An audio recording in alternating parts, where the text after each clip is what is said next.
Hi friends, welcome to the Anime Book Club podcast. I'm your host, DJ Montague. And I'm your host, Greg. And here we review anime from classics to brand new stuff, hidden gems, and controversial favorites. You'll hear all of our hot takes, rants, and genius observations. So thanks for tuning in, and buckle up because the episode starts now.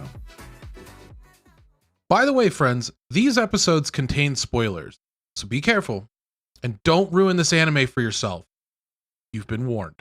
Friends, welcome to the Anime Book Club podcast. I am your co-host, DJ Montague. I don't have anything funny to come up with like Greg has been doing recently because when I do an intro, I'm fucking lame. And that's Greg, big smart Jesus. Look at that. That is me. I did update the template. So now we have procrastinated enough to the point where I had to do something about it. And I did. Today, we're going to be discussing episodes 8 of Ishura, Zenshu, Solo Leveling, and Ubel Blatt. Greg, how's your week of anime been? What's been going on? We are now over halfway. Yeah, 3/4.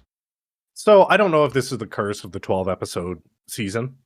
Some of them have heated up, and I imagine that all of these are going to have another season.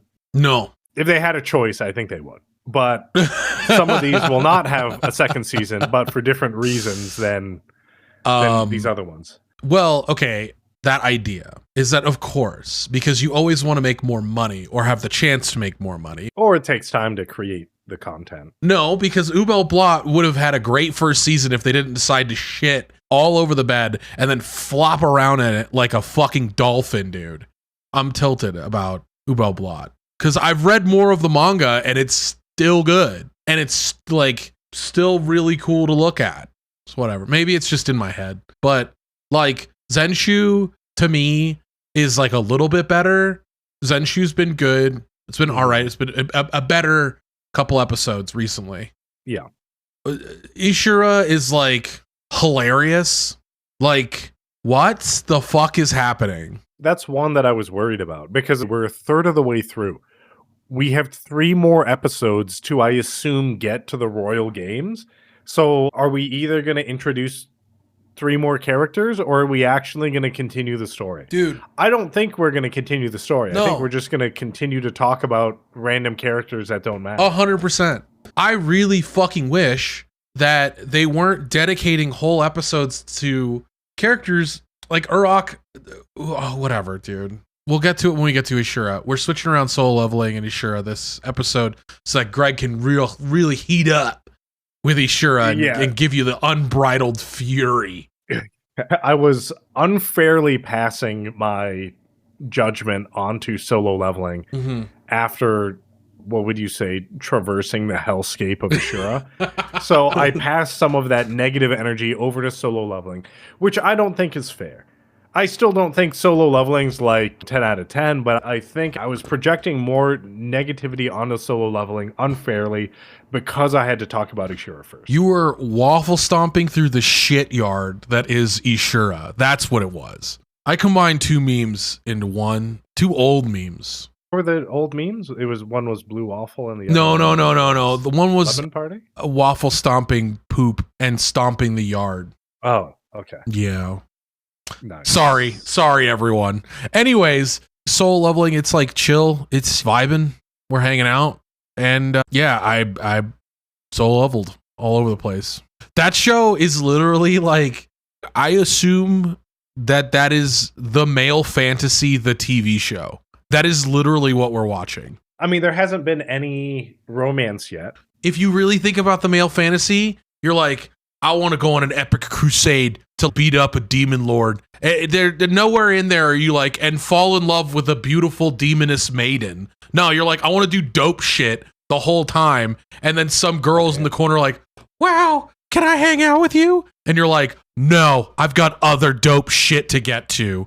Go fuck yourself. And then you walk away. Wow. I think, well, we have 2 ideas of different Man, I'm talking about Male the fantasy. fucking American dream over here, okay? This is what it is. I just thought it would be nice if there was a nice love interest, and then maybe they asked you to do something sounds manly, stupid. like the garage door squeaking. So could you repair it? Then Shut I would take up, my Greg. tools and I You know would go what? over there, and I would repair it, and then like maybe we'd go out for dinner afterwards, and it would be nice. Greg, you sound like a beta cocklord, okay? Damn. Yeah. You didn't Damn. fight the god of the demons and punch his head off, Greg? Yeah, and then afterwards, with my like sweaty double deep V shirt / pants / underwear, where I'm just like basking in the moonlight with all this sweat on me, and then the fucking demon chick is just like, "Oh, Jinwoo, like fucking, you make me feel weird in my pants," and then he's like, "I'm gonna switch with one of my shadow clones," and then that's it. Then he's fucking gone. It's like, yep, cool. Cool, we don't have to go over solo leveling. That's what it was. There you go, on to the next one. Oh, man. Double deep V. Anyways, all right, so that's how I've been feeling about anime lately. How's the extracurricular animes going, Greg? They're okay. They're fine. But what's up? Be an echo. Yeah, be an echo. Yeah, it's dropped a couple spots in my personal rating of it. It initially was fine. I didn't really expect too much of it. They kind of fast forwarded the story a little bit to where now it's let's just start fighting fucking demons or something. And I'm like, yeah, how'd we get there again? I'm not entirely sure. I have a crush on work. I like it because it's now moved away from the main characters and focusing on a romance of some of these sub-characters, which I thought was nice. Cool. Grisaya is like, I don't even know why I'm fucking watching that shit anymore. I don't know what's going on. It's not for me. I don't live in that world. And they continue to make mistakes when it comes to firearms and military procedure. And for a show that is strictly focused on firearms and assassination and a bunch of stuff, can you like do just a little bit of research? Like if someone gets shot with a bullet, you don't pull the bullet out and it's literally just like this. When you pull a bullet out of someone, it's not like it literally came out and I'm just like, let me get my forceps and just pull this out and be like, oh, good thing you're still alive. It's like, no, that's not how fucking bullets work. That's not how gun wounds work. That's not how medic stuff works. None of that works. And then like you have a bunch of soldiers in literal full kit. They got fucking plate carriers, they got camo, they got helmets, they got everything. And then you just have like 3 girls running around in schoolgirl outfits, fucking akimbo shooting like Glocks from 400 yards away and like headshotting a bunch of dudes when like some guy with an actual rifle rated to fucking make that shot is just like literally shooting it into his own butt. Damn. It's very immersion breaking. Your focus is basically like these firearms. Like this is the foundation you built everything off of. Like I know it's about the girls and their fucking struggles going through assassination college or whatever the fuck like is going on in that show.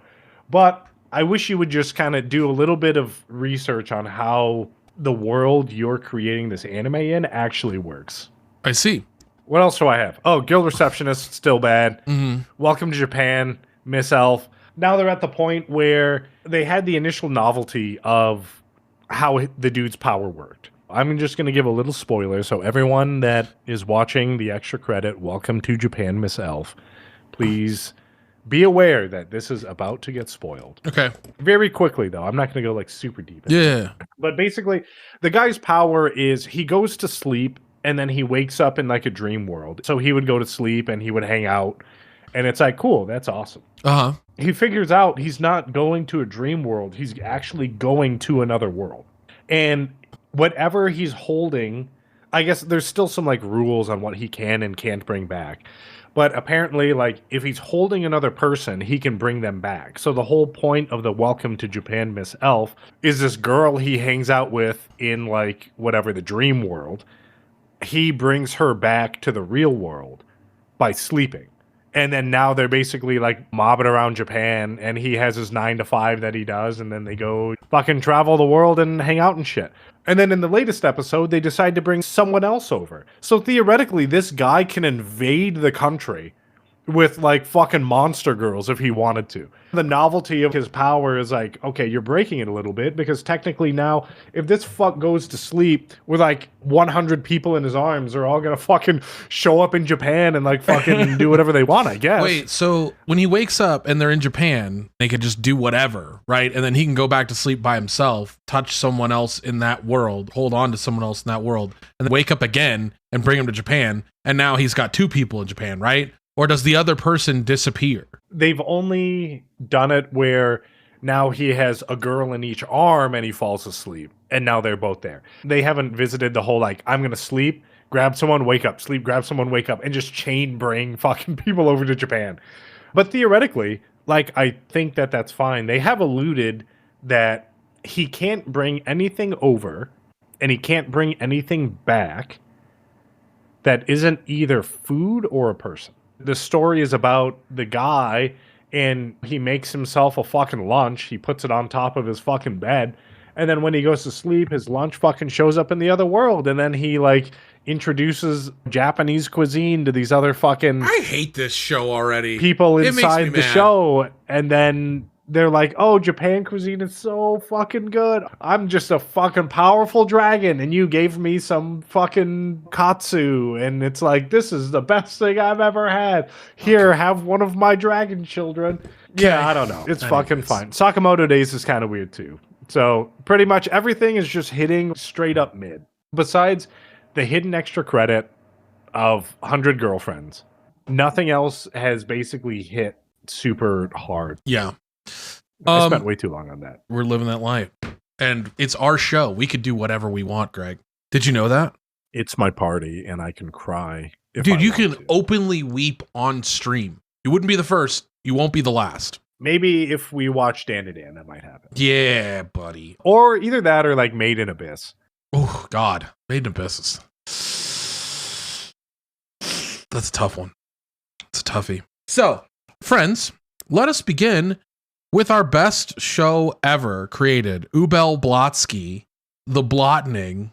Greg, high level, what's the deal? The Landgrave Stemwallach is now defeated. Yeah.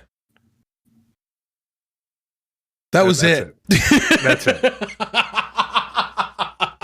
Yeah, I didn't know someone had that violent of an aversion to earrings. Pretty much that's high level. Yeah. Of what's going on. Basically, like, yeah. The show's tough to watch right now. It's not exactly well paced. It seems like crushing a couple chapters of the manga into each episode, which is fine because like some episodes are just fucking slow. And some manga chapters are slow as shit. So I get it, but it's just not great. Like we jump to a different area now. Coinzel killed Stemwallach. Stemwallach's gone. We might as well just fucking forget that whole part of the world exists. Yeah. At this point, because now we're in a different part of the world. Yep. And we have no explanation on, I guess Coinzel's like mana regenerated, so he's not like a fucking 6-year-old child anymore. And that's been a lot of what Ubel Blatt has run into. The storyline could hold up if all of the moving parts were working in sync. It's not like the story is incredibly in-depth by any means. The animation's not great. The voiceover work is seemingly awkward. And it all doesn't come together. The music is very strange. Almost 3/4 of the way through. Mm-hmm. I don't know if there's any saving our boy Coinzel. No. Let us begin, Greg. Episode 8. And I guess I want to clarify this too, right? In the beginning, when we started doing Ubel Blatt, you said, what is a Landgrave? And I was like, oh, you know what? Landgrave, that probably makes sense if it's someone that was given land and they're kind of the owner of that land, like a lord or a lady. And we're like, yeah, that sounds like a really intelligent thing. Well, now I don't have no answer for you on what a battery grave is. I don't know what that is. I don't know if he got the 9 volts or the 12 volts or the double A's or the triple A's. I have no idea either. Most importantly, the girls that he has coming to him don't have triple A's. Those are like C batteries. Greg, you have no idea what a boob looks like. Don't lie to me. It looks like a battery. Okay. Anyway, episode 8. We are at the Battery Gravette Lambda Castle. And there are girls with their butts out. And some guard dude is saying that Battery Grave Barrister will be pleased. The girls go to Barrister's bedroom, but apparently Barrister is senile or something and sees one of the girls' earrings and just immediately slashes her. Okay, we're going to stop right here already because here is what frustrates me with this show is he has pants on. Whatever. Like he doesn't really have pants on. That's like a towel or shorts. That's a towel. As you can see here in the animation, this looks not great because it's just whatever. It's like the difference between like a 15-year-old drawing something and like a 35-year-old drawing something and the distance between the two.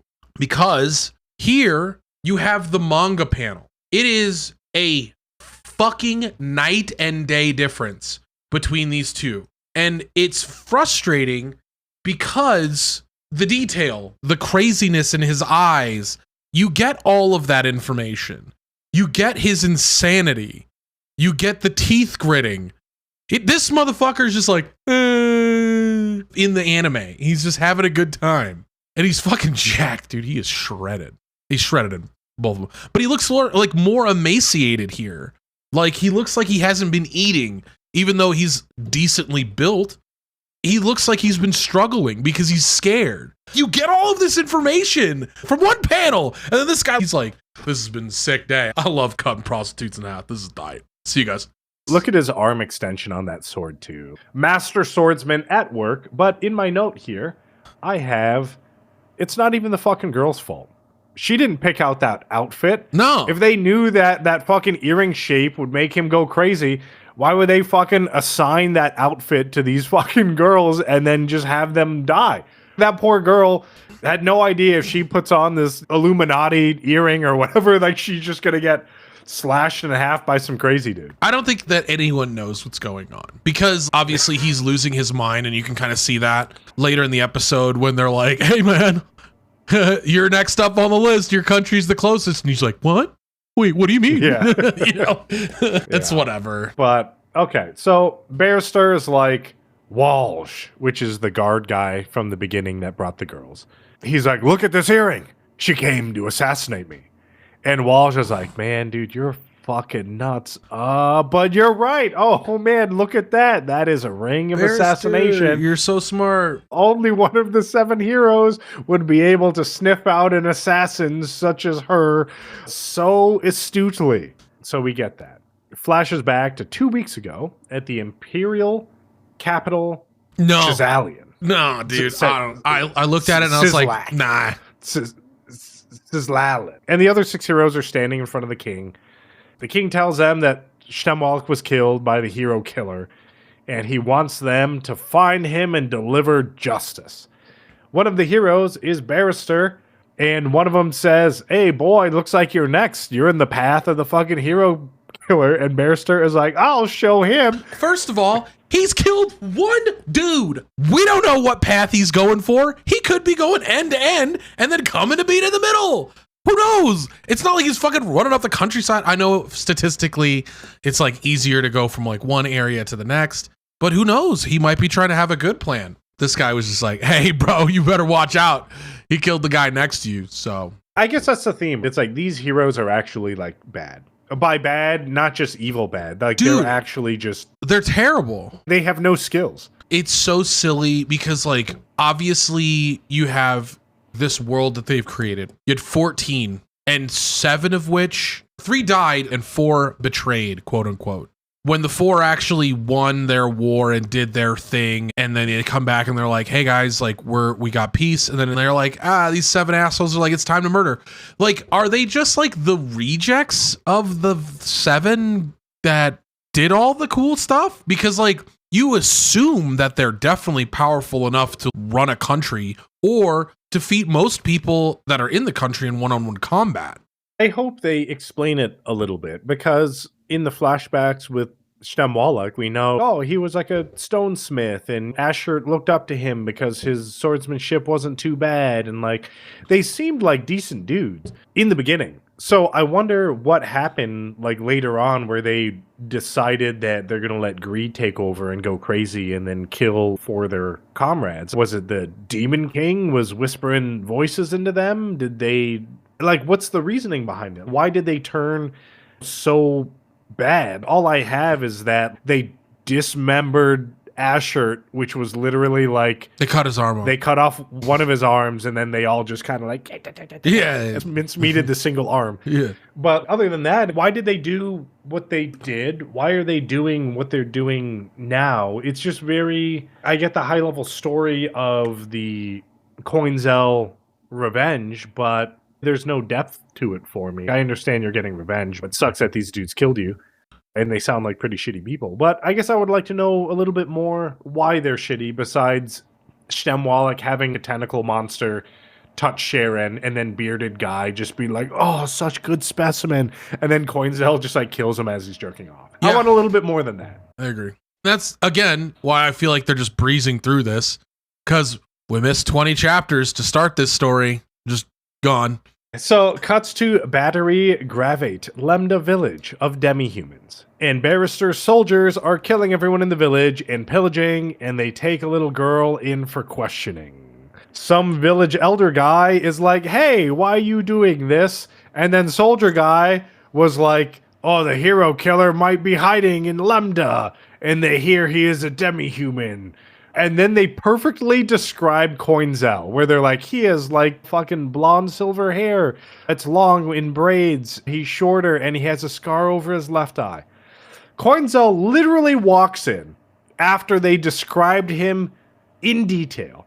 And the soldiers are like, who the fuck are you? Okay. And Coinzel is like, oh man, the Landgrave's military is fucking way better than these Battery Grave military guys. Okay. And they're like, how dare you talk down to us? Importantly, in the manga, when this happens, they make that joke. Like, I was like, dude, there's no fucking way that they just pass over this, because they literally in tandem say this. The guy is like, wait, you look like, and then he cuts them up. It's like 2 panels. He explains, hey, we're looking for this guy. And then you see Coinzel and he's like, what's up, motherfuckers? And then they're like, hey, wait, you're just a little kid, but you kind of fit the description. And he's like, well, I guess I'm caught. And then he fucking cuts him up. There's none of that here. And it fucking pisses me off, dude. I just feel like it's a bad Flash animation where like you have the picture of these guys and then that village elder in the back, his eyes just kind of move from like left to right. And he's just like, why you do this? And then like nothing else is animated. Nothing else is moving. And then you have happy-go-lucky soldier guy in the back right. That's just like, man, this is my first day on the job. I love being a soldier. Hey there, good evening. They realize it's Coinzel just Sonic Adventures, holds down the A button on a Sega Genesis controller to charge up, and then dashes through them with 0 animation, and then they just explode into some red paste, and then Coinzel has an evil smirk that's like, yeah, this is too easy. I wouldn't call that a smirk. I don't know what that is. So cut to Battery Grave, Gravette, Lemda, Free City, Julius, Ablas. And some dude is talking about how there are more of the Battery Graves men lately, even though it's quote-unquote a free city. And Pee-Pee and Ott apparently are just like fucking dancers now, and Altia is pouring wine for some mysterious old guy.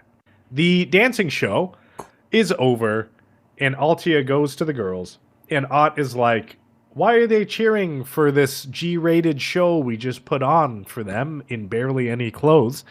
And Pee-Pee says, oh, what everyone in the whole world is thinking. I thought I finally got to wear decent clothes. But joke's on you, Pee-Pee. You aren't allowed to. You're going to forever be a child dancer until the end of your days. Yeah, and what the fuck? Yeah, I don't know. And Ott is just like, what, guys jerked off to that? It's like, I still had clothes on at the end.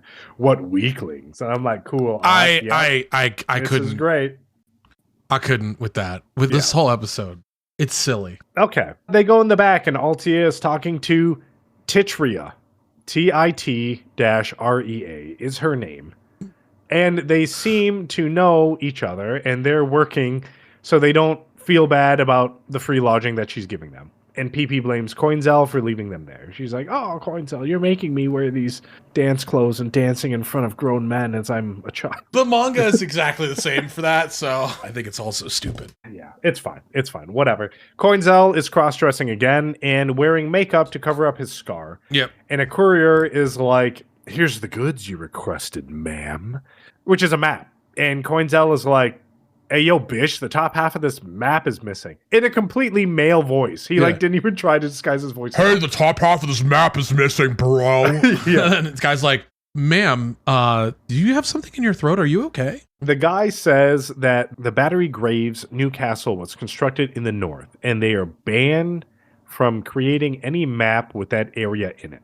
This dude must have been paranoid for 20 fucking years. Yeah, it didn't just start after Coinzel killed Stamwalek. No. He's been paranoid forever. Yeah. But the guy says that he can get a map for Coinzel that has the hidden area for an additional fee.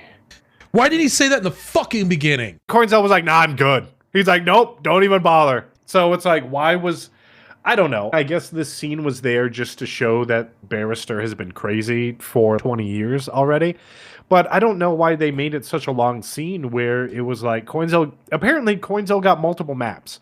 Because he was like, all the maps I found are missing the top half. Yes. And then he gets to a point where he has the option of getting that top half. And he's just like, no, thank you. I don't understand the thought process there. I don't think there was a thought process. I think he was just like, well, if I do get the map, I will be one of the only people that does have it. And they'll probably hand me into the authorities. The way he asked for an additional fee from Coinzel was also weird to me. Oh, yeah? Because I'm sure he wasn't talking about money. He was talking about... Anyway, back in the pub, they are putting on a show with actors depicting Coinzel, and Coinzel just killing everyone, because he's a jerk. And they're telling the story how he killed Stamwalek, and Coinzel is a bad man. It then zooms in on a figure with 2 daggers sitting at a table.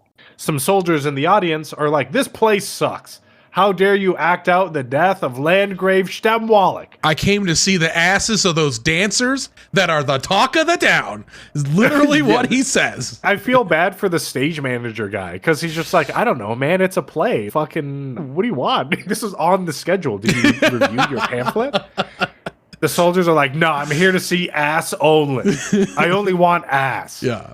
So then the soldiers start to attack the actor that was depicting Coinzel. And then Ott goes to save him. And then mysterious audience member saves Ott and throws the guard. And then Altia is like, yeah, I like boys like that. Yeah, what the fuck, dog? Can we not?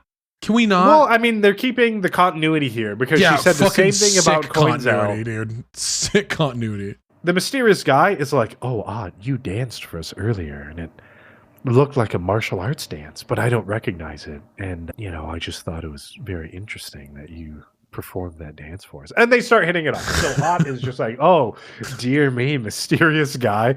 They are complimenting me for my martial arts dance. But then the guard he threw is like, you don't throw guard. And then he gets up. And the mysterious guy says, the play about Coinzel is a cultural phenomenon, and you don't see the significance of art.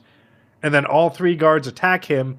And then mysterious man raises his hand, and then you hear like joints popping. Fade to black. Sick. In the manga, they also just basically skip over that fight too. I mean, we didn't lose anything there. Cuts to Coinzel walking around in his lady outfit and overhears some strangers that the Battery Graves men are causing trouble at the bar PP and Ott are at. Cuts back to the bar. And the guards all have broken arms, and the mysterious guy wants to keep the wooden Coinzel mask, and then he leaves. They're not broken. The arms aren't broken. No, they're not broken. They're dislocated. So Coinzel is outside, and they pass by each other, and the mysterious guy is like, I sense something from that person. Oh, well, it disappeared. I guess I'll just continue to go. Yeah. And then he walks away. Coinzel thinks that it was just for a moment, but he sensed hostility towards him. The murderous intent from this guy, dude. It was so hard. He's like, I gotta be careful. That guy's crazy. That guy, he's got a lot of murder in his heart. Cuts to Mystery Man and Rosen. Rosen came to pick him up in an airship, and he asks Rosen if he's heard that the hero killer is in town. Rosen says yes, and he dispatched 4 knights. Elsaria, Eltzen, Dariste, and Calcris. So he doesn't need to worry. Mysterious Man, I got my 4 best knights on the case. He said they were oddballs. Well, yes. Mysterious Man laughs and said, all those guys are all weird. And then asked Rosen if the hero killer is strong. And Rosen said he fought him once and he got his leg slashed. And the hero killer was going easy on him. Yeah, and that happens in the intro of the show. But in the manga, obviously, you read that. Nope, not me. Because if you were just watching the show, what frame of reference would you know that Rosen and Coinzel have traveled together? You wouldn't. 0. You would just assume that they met up in a town a long time ago and they were like, oops, I know what's going on and we gotta fight. It's really fucking stupid. Yeah, I think I talked about it in the last episode where it's like, yeah, I picked up that Rosen and Coinzel had something going on with each other, just how Rosen is talking about Coinzel as if he like wants to join him or hang out with him or like do something. But in the anime, like there were 0 scenes of Rosen and Coinzel like having any sort of interaction. It's just kind of this like preconceived idea that these two fucks did something together at some point in the past that will never be depicted because Ubel Blatt will end with season 1. Cuts to Battery, Gravate, Lambda, Central, Region Fort, Galamenzer, and the 3 guards that caused a ruckus at the bar are being chastised by their lord. And he's like, oh, you got beat? Then got your arms dislocated. And then the town guards fixed your arms. And then you came back here like fucking brand new. And the guards are like, yes, that's exactly correct. And then he takes one of the guards and breaks his arm again. And he's like, fuck you. Look at that. The fucking free town of... I forgot the town's name, dude. It's somewhere in the notes. Guards did this to you, right? Hey, I'm evil. Like, oh man, we're going to invade because they broke one of the guards' arms. You make a fake injury, give false information. It makes sense. Yeah, very similar to episode 1 where the gnome guy is like, yeah, look at Althea. She's going to smuggle me. And they're like, thanks. And then just bat him across the room. Just fucking explode his head. Checks out. Cuts to the Free City Julius Ablas Plaza at the Lord's residence. And the 4 knights that Rosen sent are talking to the Free City Lord. He's just vibing too. Look at him. He's having such a good time. He's like, yep, you guys can do your investigation for 10 days as long as you don't infringe on the freedoms of the people. And then a giant boulder from a catapult comes and hits his residence, and everyone is like, damn, what the fuck? They didn't even freak out. They were just like, damn, well, that was weird. In the manga, they also do this where nobody freaks out, but also there's like the rocks floating in the girl's drink.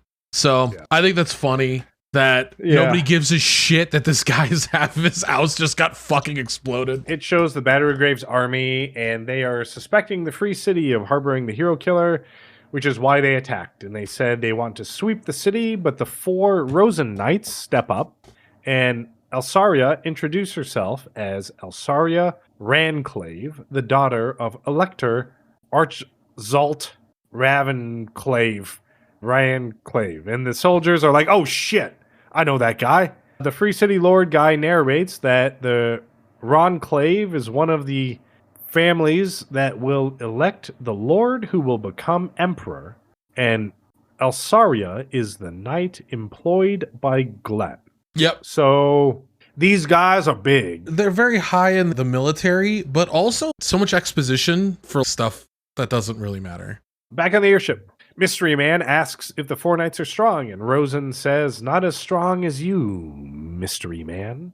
Rosen says that 2 years ago, the nobles of Valkrain rebelled, and when the Emperor asked for reinforcements, those 4 knights were sent, and they took the rebel leader's head, and the 4 of them might be able to kill the hero killer if they all work together. Yeah, most of the people that it seems like work with Rosen aren't like insane people and just like blindly, completely follow the words of the 7 heroes. So we can assume that them introducing these characters, that they're not like psychotic in their faith for the 7 heroes. But it still feels weird.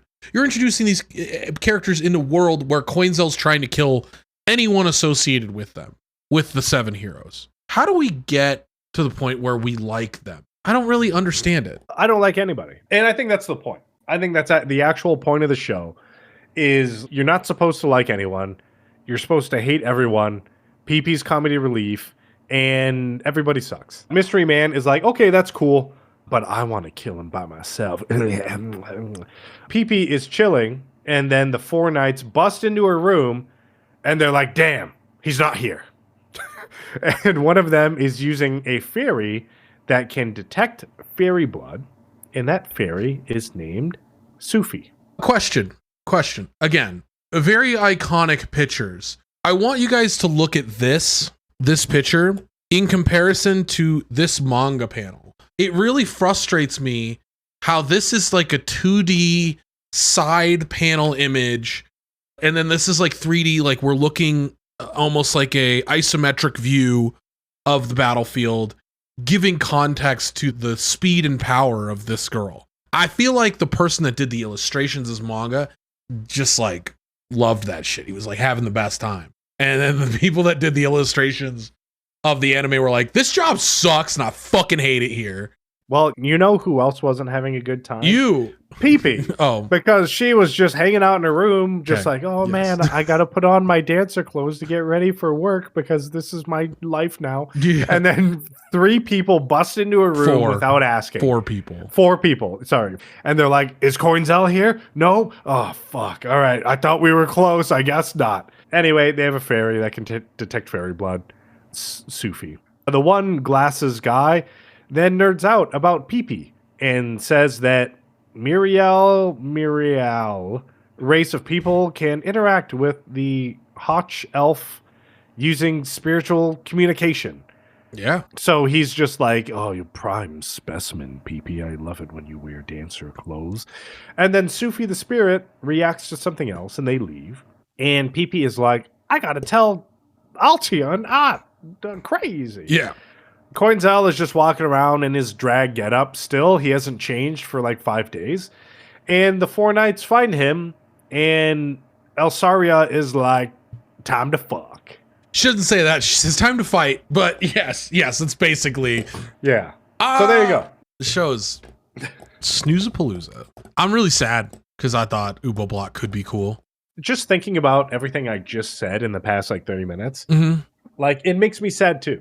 Oh, goddamn. Like none of it seemed fun or interesting. As I'm reading it, I'm just like, damn, this actually sucks. We're watching a show together that we're trying to create excitement and fun by making fun of it, but this show sucks. Like it is boring as shit. It's hard. It's hard to get through, and it's hard to even make fun of because of how boring it is.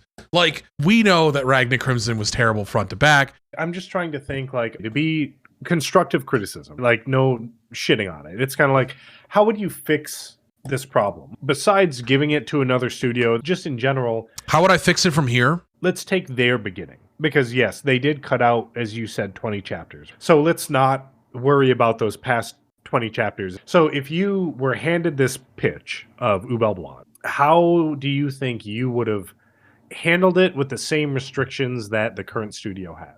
I don't think you can. I've thought about that kind of, and like all of my answers always go back to how do we incorporate a flashback to give context to the past stuff that hasn't been shown that is important to the storyline. And with the restrictions that the show has given us, and say, how do we establish that Rosen and Coinzel had some sort of camaraderie? How do we establish that Coinzel has had history with people trying to take his name? Because we still don't even establish that at all. There are people in this world that are using the 4 betrayer, the spears of the betrayer, whatever they're called, the betrayer of spears. Traitorous lances. Traitorous lances. They're using their names to advance their own purposes in the world. And we have seen 0 of that in the anime. 0. We just don't give Coinzel more backstory. We don't give him more like credence to clearing his name. We still have not shown what he is really, or what he's doing. Or what are we just waiting until season fucking 3 or something? You could have had us on Coinzel's side already in the show, but you can't. because of the choices that you've made with the show. And I worry about stuff like this because, like, what if this was a show that was given to somebody that fucking hated this manga and was like, I do not care. Like, I want to work on a different show. Let's just fucking throw this out into the public and get it canceled, and we'll just walk forward. I don't care. We'll go on to something I'm passionate about. Because that's real, right? That's a real thing that can happen. That can potentially happen. I mean, obviously they don't want that to happen because even though the employees hate the show and they don't want to work on it, ideally they would want the show to make money because that's the whole reason they're creating it. They're not just creating it out of their own goodness of their hearts or whatever. But I think that's definitely an option where, like, yeah, you get handed something you don't like, you just kind of grit your teeth, get through it so you could work on something else. But I think that without doing like an entire episode or two of just straight up flashbacks. Dude, it would be 5 or 6 for the length of that. This is what I would have done. As soon as they introduced Rosen at the end of the Stem Wallach fight, flashback to when Rosen and him had their journey together and started from there. Like, literally how Jujutsu Kaisen started the season off with a flashback of like 20 years prior of like this whole important thing between Gojo and Geto. Give Rosen and Coinzel that credence. Show how they journeyed together, show the things that they fought, show the things that Ott had to deal with learning about Coinzel. You can do that. And now it's the time to do it if you are going to do it. Oh no, you passed it by twice. You said no twice. That's what it says to me. I can't imagine that anyone in Japan that loved the manga is stoked on this anime. I don't think anyone is stoked on this. And yeah, I agree. I agree with everything you said there because right now, Coinzel to me isn't on some vindication journey and he just got fucked by 7 dudes that took his stolen valor. That sounded really weird. The way you worded that was not great, Greg. Not great. But like, I don't really care about that. Coinzel to me isn't a hero. It's not a guy that's redeeming himself, that he's like searching for vindication. It's just like, bad stuff happened, I'm mad. And then even the heroes are the same way too. They're like, yeah, we stole valor, like I'm a guy. And then like, what is anyone doing? Is everyone just sitting there waiting to get fucking killed by Coinzel? I'm reading here that there's an AI overview. I typed it in Google because I had to do this. I asked the question, what does Japan think of Ubel Blatt, the anime? While there is no widespread hatred of the Ubel Blatt anime in Japan, some fans are expressing disappointment and criticism due to perceived censorship and changes to the original manga material, particularly regarding Coinzel's backstory and overall tone of the adaptation. Censorship concerns, Coinzel's backstory, tones and themes, author's perspective. It is worth noting that some reports suggest that the author of Ubel Blatt may be supportive of the changes in the anime adaptation. That's fucking disappointing too. But you know what isn't disappointing? IT aesthetics. Boom, son. Boom. Go. I do want to say real quick that I always get compliments on these shirts, period. And anywhere that I go, people are always, oh, hey, what anime is that? Like, what is that shirt? That's fucking sick as shit. Not mine, because mine are all butts and stuff. No. Someone will come by and be like, damn, that's sick as shit. Where do I get me one of those? They also have a Sakamoto line that they just released. Oh. So if you are into Sakamoto days, maybe check those out. No, that wasn't my segue. I just didn't know which anime we were talking about next, so I was hoping you would have said it. There's a St. Patrick's Day exclusive of Power. Damn. Yeah, and Makima too. And it's the thighs line. How do you say no to that? Anyways, yeah, dude, let's talk about our next show, Zenshu. High level, Greg. I feel like it's heating up and it's getting interesting. You're just saying that because there's a love story going on now. And it's getting harem-y. It's not getting harem-y. It's not getting harem-y in that regard. It's getting harem-y in the fact that there's a love story and there wasn't really one before. It's not just because of the love story. Like, I'm actually seeing there's something going on here. These new voids that are appearing aren't in the story. Things that are happening are different. What is causing these things to happen? And I will go over my theory. I have a theory. Do you just want to go over theories now? Okay. Yeah. I mean, sure. Because it's a theory. It's not spoiling the episode. I think that the original creator is trying to counter Natsuko. Holy shit. I was thinking of Anonymous on your shirt, and I couldn't think of Natsuko. Oh man, he would punch. He would punch the shit out of that bird, dude. He would fuck that bird up. Anyways, I think that the old director is like, dude, you're ruining my work, and you are trying to write yourself into this work, you fucking idiot. And she's trying to stop her with the voids. Yeah, I do agree with that. Part of me is kind of like, technically, Natsuko, assuming you're not dead, this isn't your story to change, right? This isn't yours. This isn't something for you to fix, because in reality, it's not broken. Like, this is what the creator of Tales of Perishing wanted it to be. Also, she fell in love with the story originally and is now changing it from the inside based on her own fan fiction of falling in love with the main character. I would be disappointed if they went down that route where, like, Natsuko changes the story for the better and then comes out and makes Tales of Perishing 2 where it's just like a fanfic about her and Luke making Yunio babies or something. I think that's exactly what's going to happen. We just still have to remember what she was initially tasked with in the first place. And it's the whole first love thing. So I think this is just a giant exercise on, like, Natsuko understanding love, understanding what it is, and then probably having to let it go. And once she gets out of it, I think she will understand, because in the beginning she's like, I don't understand Tales of Perishing. That's why I like it so much.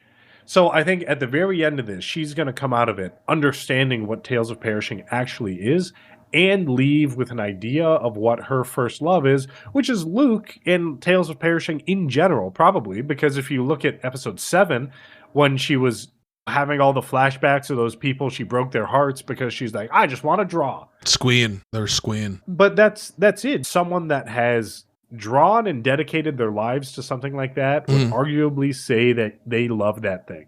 But Natsuko doesn't necessarily know that she loves it. For some reason, she just wanted to do it and be like this director. Do you think everyone dies? I don't think the story of Tales of Perishing is going to change.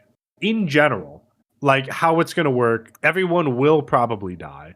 Not in the ways that they originally died, because Natsuko already kind of saved them from that. But I think that the remaining 9 heroes will all start to one by one die, and then the end of the story is still going to take place, but then the meaning that she gets from it is going to be different than what she first watched when she was a child. Okay, I agree. I think by the end of it, based on a couple different inputs, yours and mine combined, that instead of Destiny dying, it's Natsuko. And then Luke will finish and still be victorious to a certain extent, but Natsuko will exit the world and then go back to her normal life and then have to write Hatsune Miku, which is her new show. Oh, damn. Oh, damn. Okay. Anyways. Well, with that, we will start with episode 8 with a montage of Natsuko saying that wherever she goes, the little bird keeps telling her everything is useless and just flying around and just being a pest, really. Natsuko is still rocking her updo with the Yunio horn, as my note says. Yeah, because, you know, when you steal a fucking unicorn's horn, you might as well keep it forever. You goddamn thief. Don't ever give it back. No. Why would you give it back? Natsuko has a drawing of the bird on the wall, and she's throwing knives at it, and says she's certain she's seen it from somewhere before. QJ floats into her room and says that the bird may be in the same situation as her, and says that all the residents are from the 9 kingdoms, but the bird isn't from any of them. QJ says the bird shows up in only 2 places. One, anywhere Natsuko is, and the other is Serval Cat House. So it cuts to Serval Cat House, and jacked-ass Destiny offers the bird a flower. And as the bird comes closer, she just grabs it with her giant-ass muscles and then tells Natsuko. Yeah. I love New Destiny, Serval Cat House. This shit is great. Like, just constantly her flexing with, like, the fucking basket. It makes me happy. Good for her, because I think Destiny is that kind of person that takes everything literal. So I think the reason why she's jacked is when Natsuko said, like, if you want something, why don't you build it yourself? Yeah. And she literally built it with her own 2 hands. by herself. Yeah. That's why she's so jacked, is because she built a house with only her hands. No other building materials or anything. Yeah. Natsuko ties the feet of the bird together and starts to question it. And then Natsuko calls over to Justice, who is getting the cooking pot ready. And Natsuko tells Destiny to go tell the kids they're going to have a whole chicken for lunch. It'd be hella good. Turtle chicken. I was like, yeah, the bird has like a turtle shell and some necklace on it. Clock thing. It's like Flavor Flav turtle bird. It totally fucking is. Flavor of Love Turtle Bird edition at Serval Cat House. Destiny is like now wrestling dudes to bring in to fall in love with the bird. This is the new show. The kids come by and want to play with Justice, but one of the kids is like, I gotta go to the bathroom and I can't hold it in. And then Destiny's like, no, don't go. Don't go right fucking here, dude. Please. So Justice, Destiny, and the kids are just trying not to go to the bathroom on each other. Yeah. And then now it's just the bird and Natsuko. And the bird says that the real Destiny is a beautiful maiden. Not the big pile of jacked ass muscles over there. And Natsuko is like, this Destiny is way cooler. And then the bird steals Natsuko's drawing pad and then draws Destiny and signs it as Kametaro Tsuruyama. As we know, is the director of Tales of Perishing that died from food poisoning in episode 1. So Natsuko is like, oh shit, you're the director of Tales of Perishing. And she says she has all her Blu-rays and wants her to sign her drawing to Miss Natsuko. And she's like, I will sign it, but I won't write Miss. Yeah. And then she signs it and then gives it back to Natsuko. And Natsuko's like, this is going to be my family heirloom. No honorifics, you dumb bitch. I'll say Yeah. to you, Natsuko, but calm down. All right. I don't like you. All right. Natsuko is like, wait a minute. So she's like, you died. And Natsuko is like, well, I guess I'm dead. And this really is an isekai. Wait, why are you a bird? And Tsuruyama says, I died and grew wings, is what she said. Yeah. So I'm like, okay. She asks Natsuko what she gained by dying. And then she shows her the peg bar. And she's like, nah, this is just a peg bar. You didn't gain shit. It's like, this is my peg bar specifically. And QJ is like, damn, I guess a kingdom of reality really is real. Tsuruyama says that's the peg bar that she used. And then tries to break it, but Natsuko takes it back. And she asks if Natsuko is trying to change a Tales of Perishing. Natsuko is like, of course not. It's my Bible. And I watched it when I was a kid, and it's how I got started. And then Tsuruyama asks why she's defeating the void. This whole time, Tsuruyama is timing Natsuko as she talks. And she says the runtime is too long. And do you have any idea how many scenes she had to cut while crying? Here's the thing, though, is the peg bar continues to ask Natsuko to draw. The peg bar itself is like asking to change Tales of Perishing. The original director is like, you're fucking up my work, but the peg bar has gained sentience and is like, yeah, keep fucking up that work. Like, we need to fix this shit. You know, I'm more intrigued than I've been in this show, and I want to see it to completion. There were some hints dropped there that the peg bar was originally hers. Tsuruyama's. Yep. This is Tsuruyama as a bird. And we know she's dead.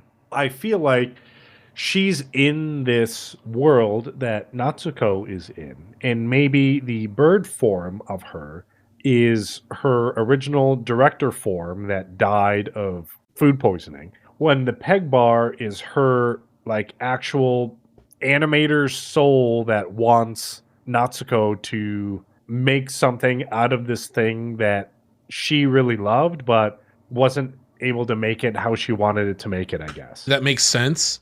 But if that's the case, like, Natsuko is legit just shitting all over her work. She makes like the fucking samurai that just shows up out of nowhere. She's making no continuity, like continuations of a Tales of Perishing at all. Tsuruyama said it before when she asked Natsuko what she gained by coming here. And she's like, you didn't fucking learn anything. I think that's another clue here in the story that Natsuko is supposed to learn something, and I assume it's supposed to learn about love because she has to make her fucking anime about first love or whatever. That's why they had all the flashbacks in episode 7 where she was being super selfish and then using people just for her drawing abilities. I'm hoping that they are able to bring it all together in a cohesive way that doesn't seem weird as fuck. Mm-hmm. I think there's a lot of risk in this show in general, just by telling a story like this. Like we've talked about before, I wanted it to be something different than it is. I'm kind of on board with what it is now, but I still think that if you focused on the perils of being an animator in Japan, rather than this person having to create and follow works of art of another person she idolized, and then meeting that person and then having to create her own works of art, it's going to be a little bit less impactful. I mean, to the greater scale of what animators do. Because the story of Van Gogh is very impactful for artistry because of the insanity of Van Gogh and the brilliance of his work. In his time, he didn't get the recognition, basically before he even died, and then expanded upon that works with different things like focusing on his work as English culture. I guess I grew up looking at Van Gogh's artwork and appreciating it more than what they did back then. This doesn't really do that. It feels like it's going in a weird direction. I don't know. I feel like it could be something bigger than what it is. Yeah, we're not going to get what you wanted out of it. No. Not even close. I feel like this can go a couple different ways, what I said before. Or we're going to learn that either the director didn't want the anime to be this way. She did make the comment that she had to cut a bunch of scenes, and then Natsuko was like, oh yeah, show me these deleted scenes that I've never seen before. Maybe it's like the director wanted the story to be a different way, but she never had the freedom to be able to make it the way that she wanted, depending on, I don't know, like the art studio or money or something, where they told her she can't make it how she wants it, and she had to make it like this. Anyway, deleted scenes, Natsuko was like, ooh, tasty. And she's like, well, I want to get back to reality. And Natsuko is like, how do I do that? And Tsuruyama is like, beats the fuck out of me. I don't fucking know. You go figure it out. I've been doing this shit for months, dude. I've been in here for like fucking 20 fucking years. I died a long time ago. And then she says that no matter what she does, the ending is already set in stone and Luke's demise has already begun. And then she somehow gets out of her restraints and flies away. QJ then asks Natsuko what she meant by Luke's demise, and Natsuko hesitates. Then it cuts to Luke and Yunio at the bar, drinking some cold milk beers with the boys. Dude, just brewskiing it up. And Yunio's like, what did you want to talk about, my dude? And Luke is like, well, asking for a friend. And Yunio's like, all right, hit me. And Luke says, well, my friend, he's in love, and my friend has never felt this way before.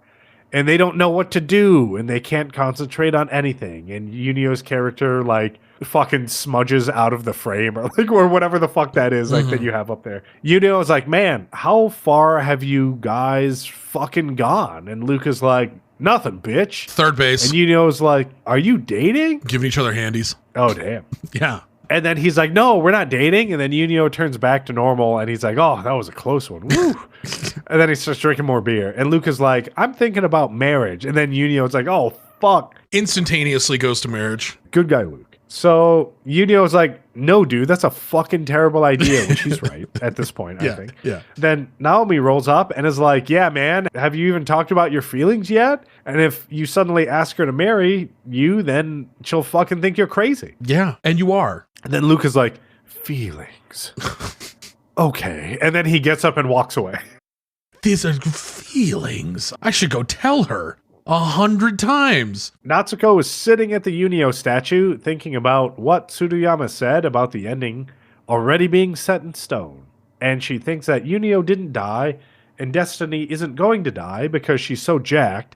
How can that ending happen? And in my note, I have, to go back to reality, Natsuko has to die, and her dying will cause Luke to go into despair. And that is one of my theories, kind of the theory that you said too. Yeah, nice. Luke runs up to Natsuko and musters up his courage and says that he likes her. And he says it a couple more times. Then he says it again, and then he walks away. Natsuko... Real quick, Yunio's horn's growing back, by the way. So at least there's that. She basically stole... It's one of the Dark Piers. It's the Black Dragon Dark Pier from Demon Lord. She ate his arms, and she's like, God, dragon meat good. Yes, dragon meat's And then he's like, delicious. I guess I'll just grow it back. Yeah. But it doesn't disappear, so that's good news. So he can just snap off as many horns as he wants. Whatever that means. Oh, damn. Snap into a slim horn. Natsuko is now in her room trying to process what happened. And she's like, he's an anime character. She watched since she was a kid. But then Luke in front of her makes her food and stuff and is real. But this is Tales of Perishing. And she died. The next morning, Luke makes food and she's eating. And he just keeps saying that he likes her. Mm-hmm. And as she's just going through doing her own thing, every time he sees her, he says that he likes her. Mm-hmm. QJ and Yunio are just watching this all unfold, and QJ is like, I wonder if this is the demise of Luke. And then Luke keeps going, and Natsuko is going crazy.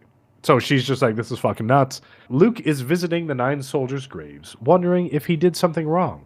But all he did was tell her his feelings, and he asks the gravestone of Gengar for help. Justice rolls in and is like, man, what the fuck are you doing? And then he tells Justice what he's been doing, and Justice is like, you're fucking crazy. Why bro. are you like, what so the weird? Fuck? Why are you so awkward? I didn't teach you, you Rizless motherfucker. Like, how do you have 0 Riz, 0 aura? You are fucking beta cuck lord. Like, you're just running around saying you love her? Not a vibe. It's giving suck. It's giving simp. Is what it's giving. Oh, damn. Yeah. Anyway, Justice tells him he's not a kid and he can't keep pushing his feelings onto Natsuko since that will just make her run away. Yunio is behind a pillar and he's like, I can't believe this. He said it was a friend of a friend. And why is he being so honest with Justice? Justice is like, you got to take her out on a date to a place that neither of you normally go. Like a restaurant or a place with a view. Some place she wants to go but hasn't. And then Justice is like, why don't you ask Yunio? And Yunio is behind the pillar, and he's like, yeah, ask me. Luke says there's no way he could ask Yunio because they've been together since they've been born. Mm-hmm. And he's like family, and he can't talk to family about love trouble. And Justice is like, I think there's a place that she wanted to go. So Justice is wingman in here.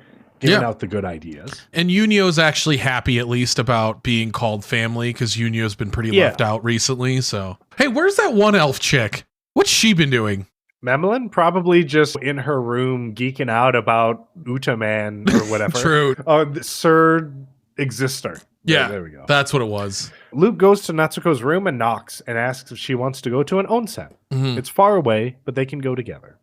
She doesn't respond initially, and he gets sad and starts to walk away.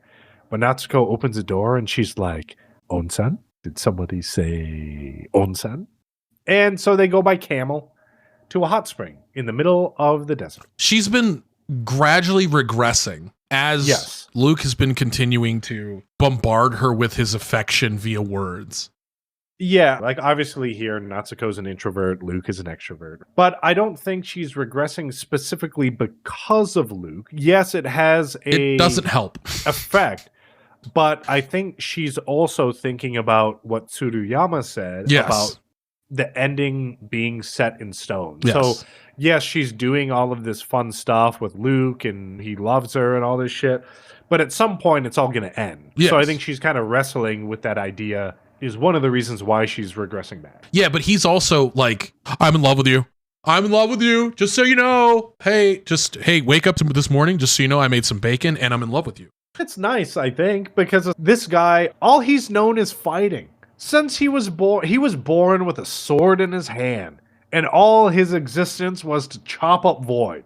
And then now he sees the girl of his dreams, and he just doesn't know how to control himself. It's only a term of endearment in a show where it kind of works both ways, because it could easily slip into stalking and really weird. Like, if Natsuko has zero reception towards his affection, it is now weird, right? If he continues to go down this route. 100%. Like, Luke is just like, I love you. And she's like, Luke, I don't feel that way about you. He's like, well, I'm going to make you. And not even saying that. If he continues afterward, she's like, look, you're a 2D drawing drawn with a 3B pencil. I have no fucking attraction towards you like that. And he's like, but I'm in love with you. If that continues, then you're like, oh, yeah. Yikes, this is weird. I mean, it's tough. Yeah. Anyway, they're at onsen. She's excited. And she starts to just get fucking naked. And she's like, oh, wait, Luke is here. Oops. And Luke is just like, hey, I'll be over at this other one. I'm a good guy. So Natsuko gets in and is like, oh yeah, that's the fucking stuff. And then Luke runs over. He's like, I heard you screaming. Where are the monsters? And then he just has like a leaf covering his wiener and with his sword out. Dude, I love it. So he goes back to his onsen and Natsuko's like, I didn't know there was an onsen here. And Luke said that Gengar made them after Capitan threw a fit about wanting to take a bath. Punched the onsen into existence. It's very much like Papa Sung. He punched Dong Su so hard in the chest, his legs turned into onsen. Yeah. Those are all things that happen. Those are all real words in a combination of a sentence that is really existing into the world. Natsuko says, oh, Gengar, you overflowing magma rock, and then said, she's a 9-soldier nerd, which means she loves the 9 soldiers. And Luke is like, love? You love the 9 soldiers? Did you say love? Do you have any information on extrapolating that data about the 9 soldiers, particularly any one of those 9 soldiers that you're in love with? Mm-hmm. But Natsuko then mimics Admiral Merkfolk's voice, and Luke guesses it. Admiral Akbar. She's like, it's a trap! And Luke guesses it, and she's like, yep. And she said she imitated all of them when she was younger, but everyone thought that she was crazy. She asked who he thought was the most popular 9 soldier, and he was like, me, of course. My name is Luke. But she was like, nah, it's Yu-Gi-Oh! But her favorite 9 soldier was, and then she stops. Mm-hmm. And I think Luke understood. I'm waiting on bated breath. You didn't say who your 9 soldier friend was. No, he was like, in sync, it's gonna be me. No. Luke asks about the kingdom of reality and said he would like to go, but Natsuko sees his gnarly ass body scar that literally wraps around front to fucking back and thinks that he isn't just some 2B pencil drawing. This is his world. Why is my heart beating so fast? But yeah, that scar's fucking gnarly, dude. It literally goes from like his right pec around his left shoulder, out his back, up like by his kidney, and then like back up to his like left pec. Like fucking crazy ass scar. That is a nuts scar. The amount of you almost chopped this dude in half scar. Yeah. Luke starts walking over to her, and she's like, oh no, Luke, what are you doing? Like, oh, you're getting so close. With your giant dong hanging out of the water. And he's like, no. I hear void. There's a void. Void background. And it's not coming from inside my pants. So they see it, and it's heading towards town, and Luke says, if it's just one, then he can handle it. Mm-hmm. And for Natsuko to stay there. He runs out, Conan the Barbarian style, in his loincloth and goes to attack. But the Void dodges, and then Natsuko runs out, and then the Void eye lasers the onsen, and then Natsuko says the eye beams were similar to the ones that she drew. No one's mad about Gengar creating the onsen. Nobody's created an onsen in this universe, mind you, okay? This dude had to punch it into existence. This void ruins the onsen. They're probably not going to have another one. I'd be fucking pissed because it's the only onsen left in existence and you just fucking eye lasered it. But yeah, so this is more proof that Tsuruyama is using Natsuko's drawings against her because this was the eye laser that she drew in episode 1. Yes, 100%. So Luke is now mad because it ruined their date, and the onsen that they had their first date at is now destroyed. Yeah. And Natsuko is like, and then the peg bar tells her to draw. So Luke says he needs something that can block the beams. And I said here, I like the attention to detail because in her transformation, she does not have pants on in this scene. Yep.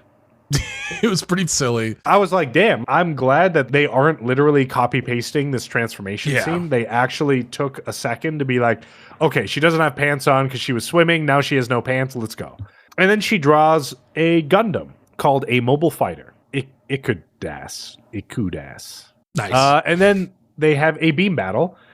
And the Void blasts its arm off and it raises its shield. And Luke is like, the Void stops before it attacks. How does this robot move, Natsuko? And she tells him that it will take 3 steps and then jump. They ride the Gundam, and then it gets his head blown off, and then Luke is doing like the pose from the Star Wars fucking poster where he's like holding the sword above his head. Literally, I was hoping that Natsuko was like holding onto his leg, like she was almost flying off. That would have been icing on the Yeah. cake, but alas, it did not. And then he does a leaping slash, and while he's leaping slashing, he's yelling that he loves Natsuko, and then he cuts the void in half, and then everything explodes into paper, and then he catches her with his half-naked loincloth body, while Natsuko just has her hoodie on with flying no in pants, the air. as paper is exploding, flying everywhere, and she has her squee moment. Yep. Now she's in love with. She has now squeed. She's squeed all over Luke. Ew. Squeed. The show's kind of picking up, but we did a lot of analysis during this episode. To wrap up, it's picking up, but I wish there was a bit more. I agree. I think it's picking up. You got like 4 episodes left. Like, what are you gonna do? What the fuck are we doing? Zenshu's probably gonna get a season 2. I don't think that they're gonna wrap it up in one season. I don't know. I kind of hope they wrap it up, because if they do a season 2, it's like, are you going to have enough content to do a season 2, or what exactly is going to happen? I mean, unless they wrap it up in these next 4 episodes, I don't know. But anyways, solo leveling, high level, Greg, hit me. More aversion to the opposite gender by Jinwoo. Aversion? Yeah. I think he just doesn't care. And that's why solo leveling is like the catering to the male fantasy. Dude, it's almost like Eminence and Shadow. It is literally Eminence and Shadow if Eminence and Shadow try to take itself super seriously. Yeah. Mhm. That makes me sad. The fact that came out of my mouth, like, actually, I'm like, that is correct. Yeah. That is an accurate statement, but it makes me sad that it is. Here's the thing. Solo leveling, it's a great entry level show to get people into Korean manhwa. I don't think that it is going to be as good as like anything else that we get from Korea turned into anime. I think that this is the beginning of Japan taking stories from Korea, animating them, and then creating something new and for the world to see. Cool, great. That's a great bridge that you created, solo leveling. Do I think solo leveling is the best storyline? No. Episode 8, episode 20 of the series. Jinwoo is dueling the Golden Demon Knight, and he's about to kill her. But she says she surrenders, and he unmasks her. There's been 80 levels. 80 fucking levels of Jinwoo fucking murdering people. I was going to say the same thing. I'm just like, how many fucking demon girls have you killed up until now? Probably like thousands. Didn't you have a quest to kill 10,000? Let's just assume half of those are girls. You killed 5,000 demon girls already. Here's my thing, is like, when you have all of these demons that look crazy, and then you all of a sudden have this one demoness that's like hot, because objectively, if you're looking at it that way, the human form, the bipedal human form, the demon men look like literal monsters. Yeah, they look like monsters. But then there's this one hot girl, and he's like, whoa, before I kill that one. What did you say? You said don't? Well, let me rip this mask off. Damn. What's up? You kind of cute. Maybe I'll let you live for a minute. I'm going to turn around. And she's like, now's the perfect time. And he's like, hey, what did I just say? I said you could live because you're hot. Let's go to your dad. But yeah, the story's over. Let's go hang out with your dad real quick. Yeah, we could just wrap up. That's an episode. That was sick. So you actually pretty much said it. So Jinwoo thinks, oh, well, I'll just walk off. She tries to kill him. Then Jinwoo summons Tusk and blocks her attack with Song of Guardian. And she apologizes. And Jinwoo is like, do you know where the fucking entry permit is? And she's like, yeah, my family has it. Since you spared me, why don't we go to my house? And then I'll get it from my dad. And he's like, cool, lead the way. Jinwoo was like, okay, all of this makes sense. That's why I couldn't find the entry permits before. When I killed literally hundreds of your family. Cuts back to the real world, and the Jeju ant is fucking up a small town, eating some people. Who cares? Because we're back to Jinwoo. The Demon Knight girl says her name is Essel. In the town, there's a dude with his arm on the ground. Yeah, there's a dude that's cut in half. And then there's this dude just missing his head. Like, they got fucked up, man. And like, yeah, they're like, but Demon Realm. Yeah, it doesn't matter. Back to Demon Girl, Jinwoo. And she is the eldest daughter of the Radiru family. Jinwoo is like, well, that's not exactly what I cared about. And then he asks her if she hears a voice saying to kill all humans. And she says no, but she hears a different order, which is to protect the place she's in. Jinwoo asks when that started, and she said when they first got here. And Jinwoo asks, where were you before? And she said the demon realm. And then one day they were here. Mm-hmm. He asks what she was doing in the demon realm, and then she starts to glitch out and says they were preparing for war. And he asked against who? And she says an enemy so strong that all of demonkind had to unite. She then glitches even harder and says the permitted information has exceeded and the conversation is now terminated. And then she faints into Jinwoo's strong Korean boy band arms. Look at him. Look, wouldn't you like to be falling into Korean strong boy band arms? That, yeah, just cradle me, please, Jinwoo. Jinwoo daddy? Cuts to Jin Chul, and he is briefing the Hunters Guild on the Jeju ant that attacked and said there were 294 civilian casualties. And 108 hunters were deployed to fight the single ant. And 4 E rank, 1 C rank, and 1 B rank hunter were killed. And then an A rank hunter showed up and killed the ant. And Gogun Hei says these ants are about A rank then. Sounds good. Okay, question. You deployed how many hunters? 108, you said? 108. And then 4 E rank? Like, out of the 108, 4 E rank died? 1 C rank, 1 B rank. So there was 6 hunter deaths total. After 256 civilian casualties. 294. Sorry. Ay. Well, deployed doesn't necessarily mean they were all fighting at the same time. So, like, I would say, like, 108 hunters were notified of the deployment. But depending on who got there first, maybe this group of 4 E rank got there first. They, like, lived on the island or something. And they were just, like, literally at their house. And they're like, fucking danger, Will Robinson. And they're like, yeah, for kingdom and country. And then they just get fucked. Yeah, I mean that. I'm trying to give them some benefit of the doubt here. Yeah, okay. Got it. So the attack was 120 kilometers from Jeju Island, and if the ants learned to fly better, they could reach the mainland. Mm-hmm. And Gogun Hei asked to contact Japan for a joint operation and let everyone else know to raise the threat level and then authorize a 4th raid on Jeju Island. Threat level midnight. Okay, so real quick. Here's something, I know this is going to sound spoiler-y, it is to a certain extent, but the way that the characters from Japan were written originally in the manhwa, they were villainous. There's another character from China that hopefully will be introduced that is like almost like a neutral party. And I don't know, because again, this is a manhwa that is translated and converted into a Japanese anime. I don't know if Japan writes these characters as villains to start, or they keep with the same source material. Which raid was Brass Knuckles guy part of? 3rd. And the 2nd. I think he's a part of the first. Oh, so he's had like 2 tours of Jeju Island. Yeah, I think so. Okay, so who cares about that shit, though? Back to Jinwoo. Who gives a fuck about that? Tusk is carrying Essel, and they're approaching the Radiru Castle. Essel's dad is like, why the fuck would you bring this guy here? Can't you see that giant army that's in his fucking shadow? And Jinwoo is like, damn, you can see that? You got some eyes, Pops. Okay. And then Essel's dad is like, Vulcan and Metis were killed, so we don't fucking stand a chance against this fuck. And you bring him to like our doorstep? So Jinwoo's just like, I just need the floor permit. They're like, okay, cool, sounds good.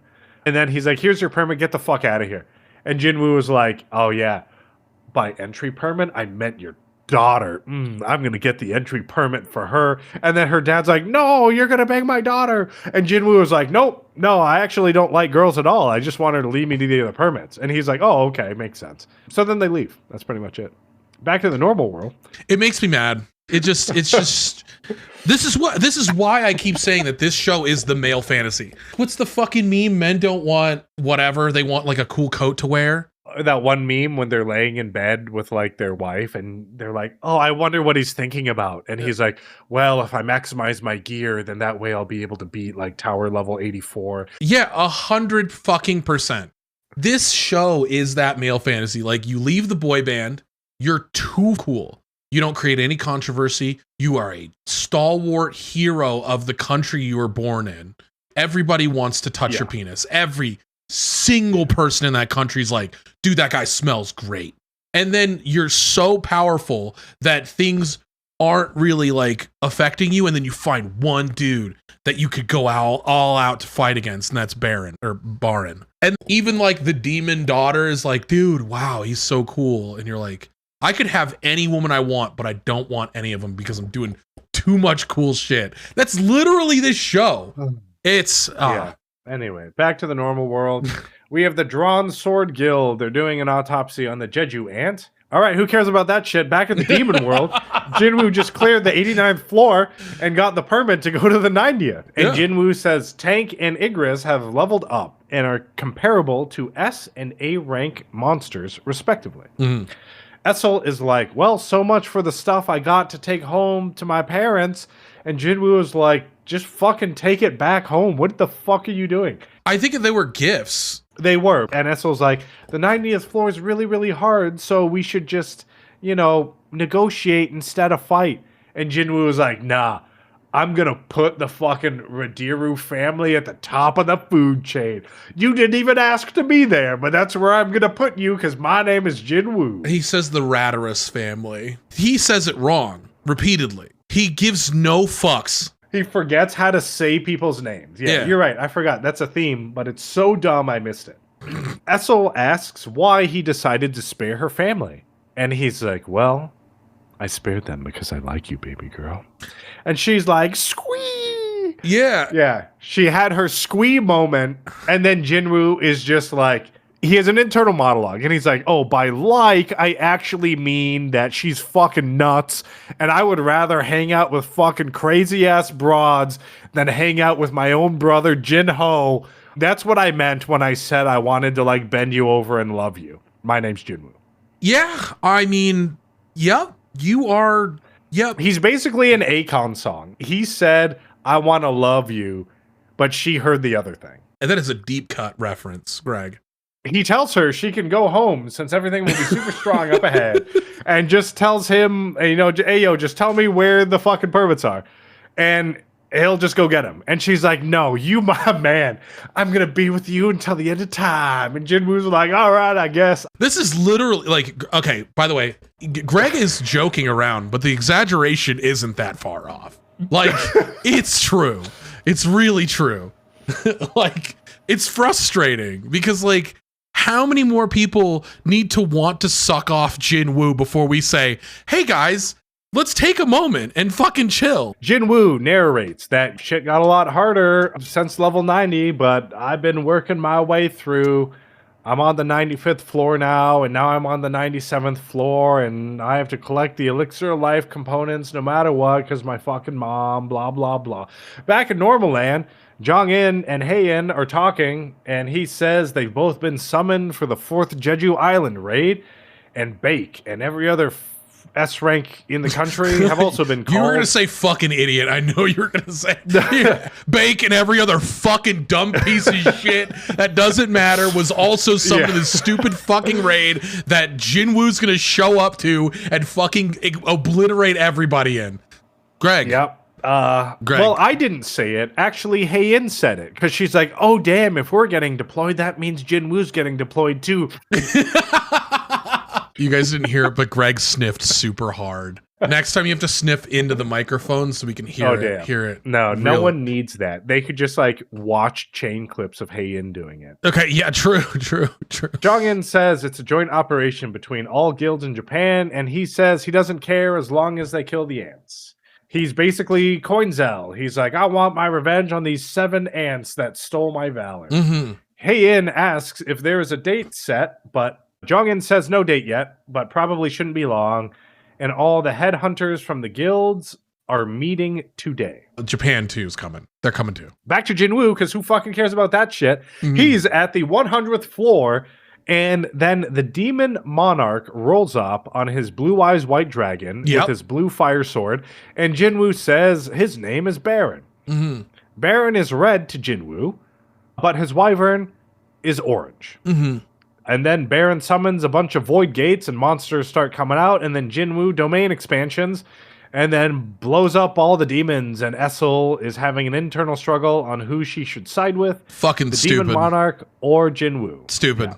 Stupid. Okay. She already basically said she's useless. Like, before she got to the 90th floor, she's like, I'm weak as fuck. I'm literally useless. Yeah. I don't even know if I should fucking be here. Jinwoo, you my man. Am I going to cheat on my man with Baron? Who knows? Here's the thing. Nobody knows. Here's the thing. If you had any survival instinct, and that was your aim, because you're like, okay, I tried to kill this guy twice. Yeah. I'm going to roll with him. I'm going to follow him around. I'm in. I'm going for the long haul. And then you have an internal monologue when you see some dude that's like on equal footing to a certain extent of Jinwoo's ability. What the fuck? Like, this internal monologue of, oh, should I betray him? Like, your survival instinct wouldn't say that to you, right? Because, like, if you were... They didn't need this.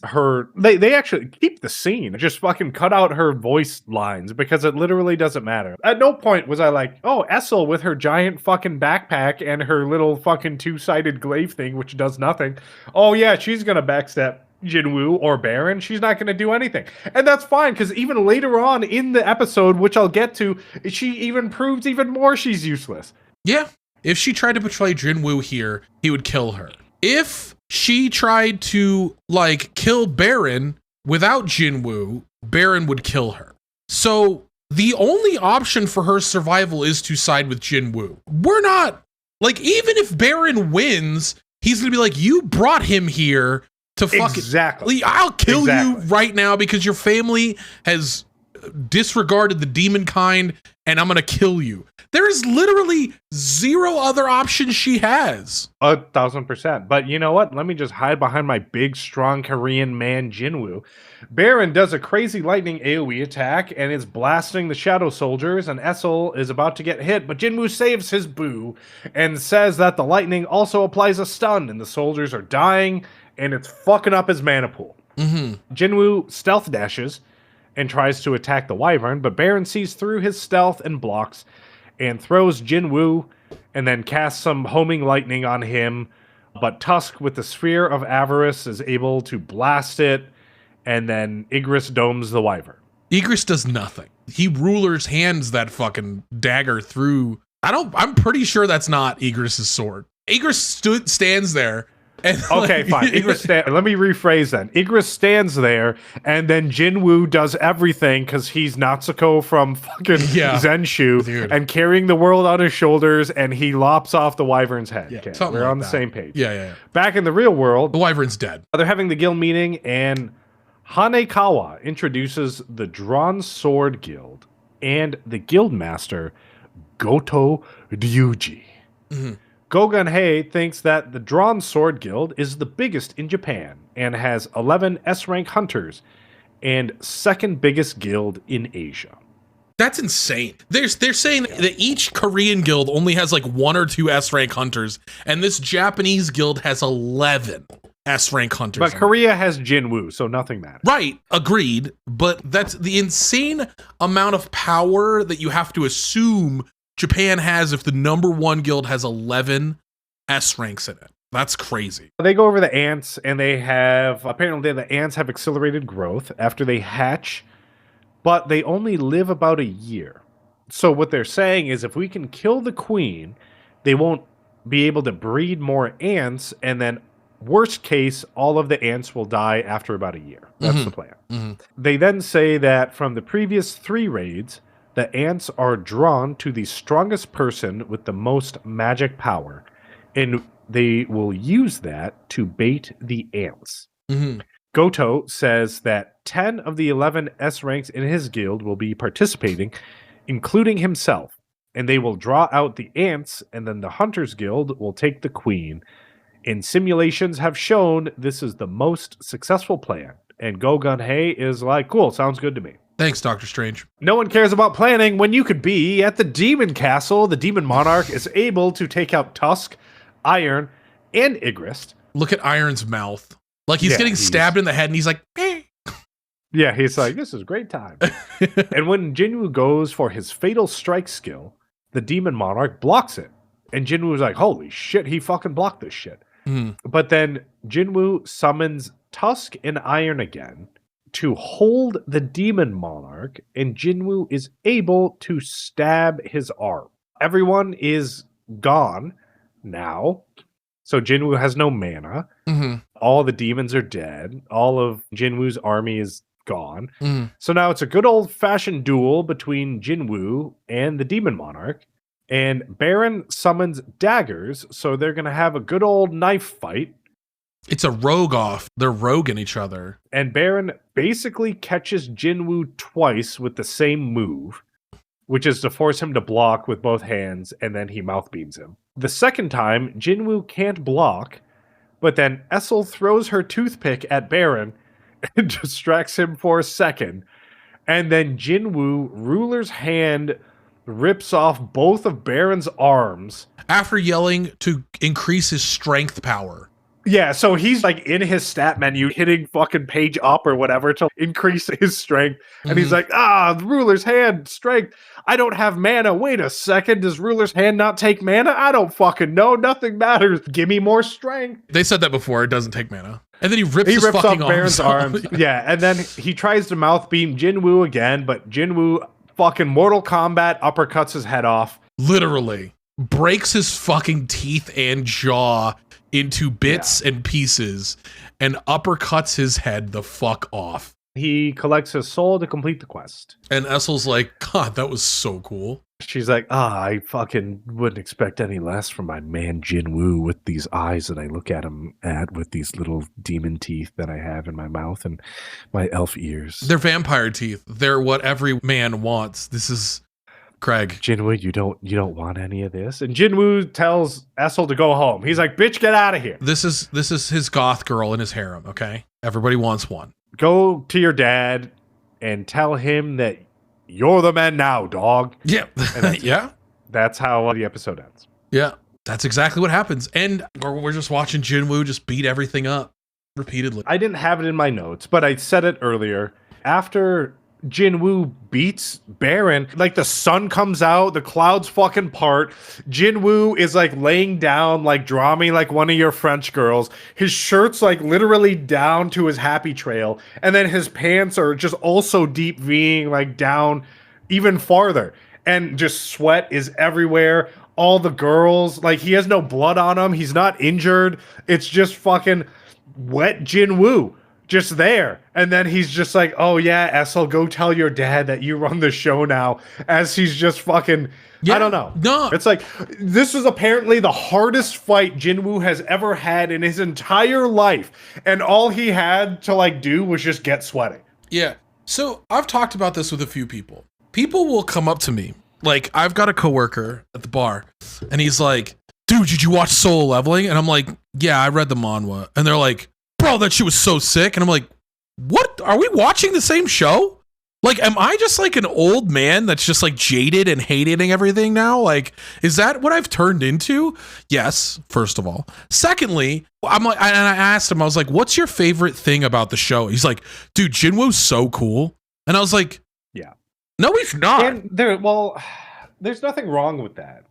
And I feel like that's how the majority of people feel. Like they see Jinwoo, they either self-insert as Jinwoo, where like, I want to be this guy. Yes. Or they're just like, I said it last episode, like EDM festival light show, where they're just like, this looks really cool, cool sounds, cool visuals, cool everything. Yep. And I'm not going to debate that. It is cool. But I guess if you're looking for more of a storyline to follow where there's actually weight behind the decisions Jinwoo has to make, you're not going to find it here.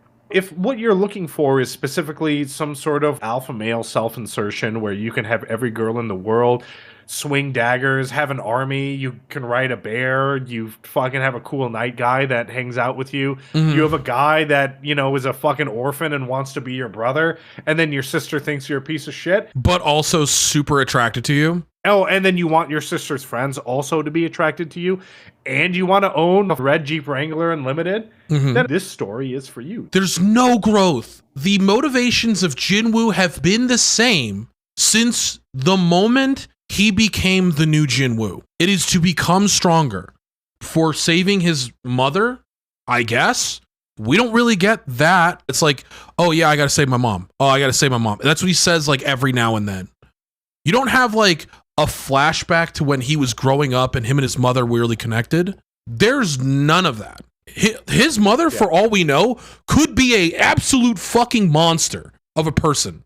We have zero context. We have no idea what they went through as growing up at all. That is literally, it's all he wants. It's the flashing lights.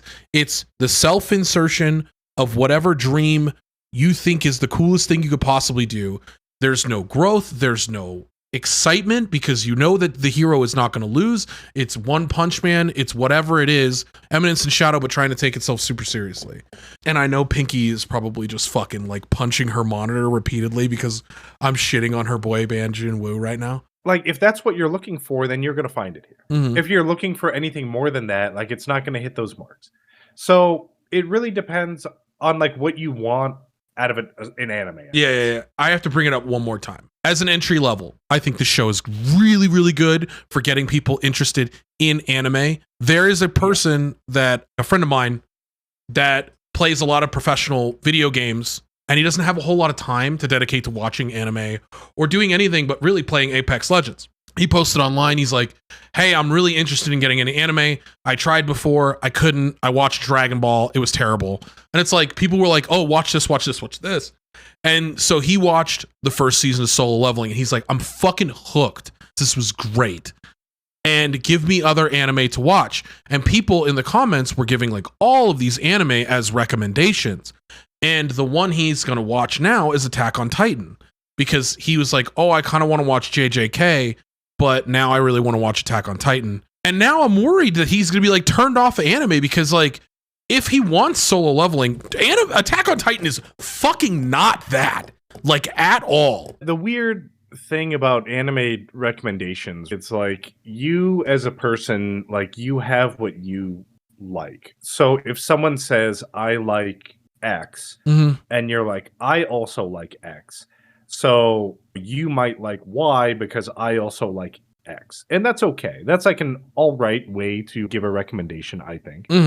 But at the same time, I feel like those questions of why did you like Solo Leveling? Yeah. What about season 1 drew you into it? Why did you think it was fire? Like, was it the character development? Was it fucking Jinwoo's sister? Was it fucking his Jeep Wrangler? What about it actually made you like it? And if they were just like, oh yeah, they had this overarching goal of curing Jinwoo's mother, but like it was just kind of on the back foot and no one cared, I would be like, yeah, Attack on Titan will probably be good because they did that with Aaron's Basement. Like, I had a big conversation about Attack on Titan because originally, and I'm going to make this really quick because I feel like we can make an entire episode on this, where I watched Death Note and Attack on Titan as they were being released. I was watching it every single week. But basically, I watched all the way up until the first part of like season 3, I believe. And that's when it really lost steam for me. And basically, the whole point is, if you're watching an anime week to week, can it make you feel differently than binge watching the entire series in one sitting? Ooh. And I want to do an experiment of that because originally that's how I felt about Attack on Titan. Because I was watching it week to week, I would see these episodes where I'm like, Aaron's basement is literally right there. Please just walk like 100 feet over to this rubble where his mom got eaten and just fucking open the door. Can anyone do that? They're like, no, jump the walls. We're going to go fucking ride out into the sunset. I'm like, well, why? They're like, oh shit, there's a tower over here, like at the edge of the island. Let's fucking go to it. I'm like, but his basement's over that way. Like, it's fucking there. That is all the answers. Please go. And then it's just like, oh no, Aaron gets kidnapped. I'm like, fuck. Like, it's that where I have to watch week after week of that. Yeah. And it's like after a certain point, like that's where I internally gave up on Attack on Titan, because it's like, why are you doing that to me? But if I watched it all in one sitting where I saw that shit, I'm like, okay, fucking all right, let's wrap it up, boys. Okay, 2, 3, 4 episodes in advance. It's like, okay, now you get to Aaron's basement. I'll still think it's dumb, but I wouldn't have probably given up the anime. If you look at time and the differentiation of anime time and human time, it feels weird because you're waiting every week to watch them not go to the basement. And if you watched it all in one sitting or binge watch it, the time is different because like you as a person are watching it as like the day is continuing. So like maybe season 2, like half of season 2 happens in a day. You know what I mean? And you could watch it in a day and continue on. The issue that I have with Solo Leveling, it's like all of these things happen in 3 hours in real time, but in Jinwoo time, it's, oh, he's been in this demon realm for months, just like punching demons. So it's different how you interpret it. And I feel like that's a large part of anime because you lose track of time because there's either so much time between you watching the episodes or so little time between you watching the episodes. It's really hard to differentiate, especially when they don't give any sort of, here's a standpoint of time. In JJK, all of the Shibuya episodes happen in like a day. Like that whole arc is like a day long. That's really hard to quantify if you're going week to week, unless you really know that. And the exhaustion the characters would go through and thinking about that beyond just like, oh, well, I slept 5 times between here and this next episode. I think time is really important. And I think that a lot of anime miss the mark with time. I think that would be a really interesting discussion to have. Not necessarily like we play out the experiment, but just have the discussion where is watching anime week to week, can it make you feel differently than binge watching it in like a single sitting? Yeah, I'll agree. I think we will have some interesting results from that discussion. Agreed. But okay, let's continue forward to Ishura. And you know what? Now that we did this episode swap, I don't know if it made it any better because I think Greg's just going, he's like, I was shitting hard on that shit. I didn't even notice. I'm full force. Solo Leveling is slowly making me more and more mad. And just, the introduction of a new girl that like he doesn't care. I think Eminence and Shadow, it's like actually getting to that point where if they keep going down this route, I'm going to go crazy. I don't think they introduce any more girls, by the way. I think you're good from here on out. You mean like girls that are interested in Jinwoo, you mean? I think we're good. I think this was the last one. Anyway, enough about Jinwoo and his chiseled body. We are going to Ishura, episode 8, where we are back at the Gokashi Sensei. Annoying talking guy from last episode is walking around the desert and says they didn't get to meet Neft, but he has literally someone inside of his backpack, Demon Slayer style. Who the fuck is this guy? We have Nezuko in his backpack, and Nezuko was just like, oh man, party of heroes, like fuck. The dude says that Ramzo the star map is too dangerous to negotiate with, and if they can't talk to either Neft, who is now unconscious from getting beat up by a fucking slime, or Ramzo, then the only solution is to go off to the final land. The person in his backpack, Nezuko, how I'm going to call her from now on, says, isn't that where the true Demon King died? And he's like, yep, and says that Armio Village is right next door. The dude is like, that place sucks. And Nezuko says, you a bitch, Yukiharu, but you never give up. And he's like, yeah, because I'm a pro. Fast forward to Armio Village. Some people are praying to the great oracle, Kunode, the ring seat, and are asking for the divine protection of their word arts. Kunode says, sure, what's up? And they say an ogre has been spotted wandering the forest highway. And Kunode is like, oh shit, ogres are tough. I encountered one when I was a child. And then it flashes back to 900 years in the past when she was a kid. And she's like, this memory still haunts me to this day. One of the other people say they are organizing a hunting party. And they ask for her to safeguard them. And Kunode says that oracles study word arts to understand the word maker.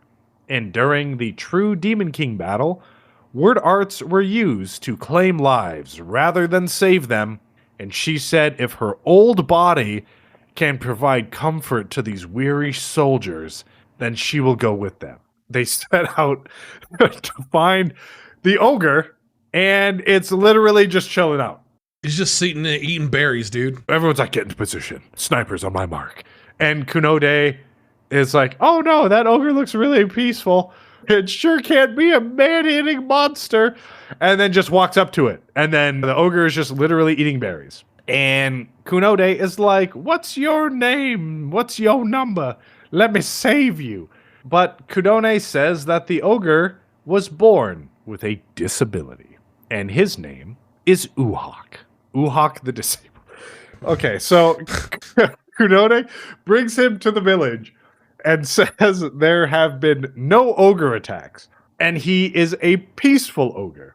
They decide to let him stay, and he is just folding some laundry, and Kunode names him Uhak the Silent. She says there was a legendary saint named Melguire the Silent, who was a gifted negotiator and was able to resolve conflicts without saying a single word. And the true power of word arts isn't what you say, but what's in your heart. Yeah. Your word heart. Sure. And Uhak is deaf and mute. So I have here Helen Keller Ogre, and this lady reminds me of the lady that had an orangutan as a pet in real life, and it ate her face. Oh my fucking god. That is exactly what this is. Holy fuck, Greg. God damn. When you wrote that down, did you give yourself like a high five after the episode was done? You were like, fucking nailed that. Immediately, after I was watching these scenes of him folding laundry, being obviously larger and way more jacked than this old-ass lady, and if he wanted to, everyone could just be fucking dead instantly. And she is just like, no, he's a good boy. Well, okay, yeah, Uhak the Disabled. Great name, by the way, Greg. Banger. When you're shown peace, usually all you can think is peace. And then you are shown a glimpse of war, and you're like, oh, wow, yeah, I forgot the world is filled with that crazy shit. And especially when you're looking at your mortal enemy.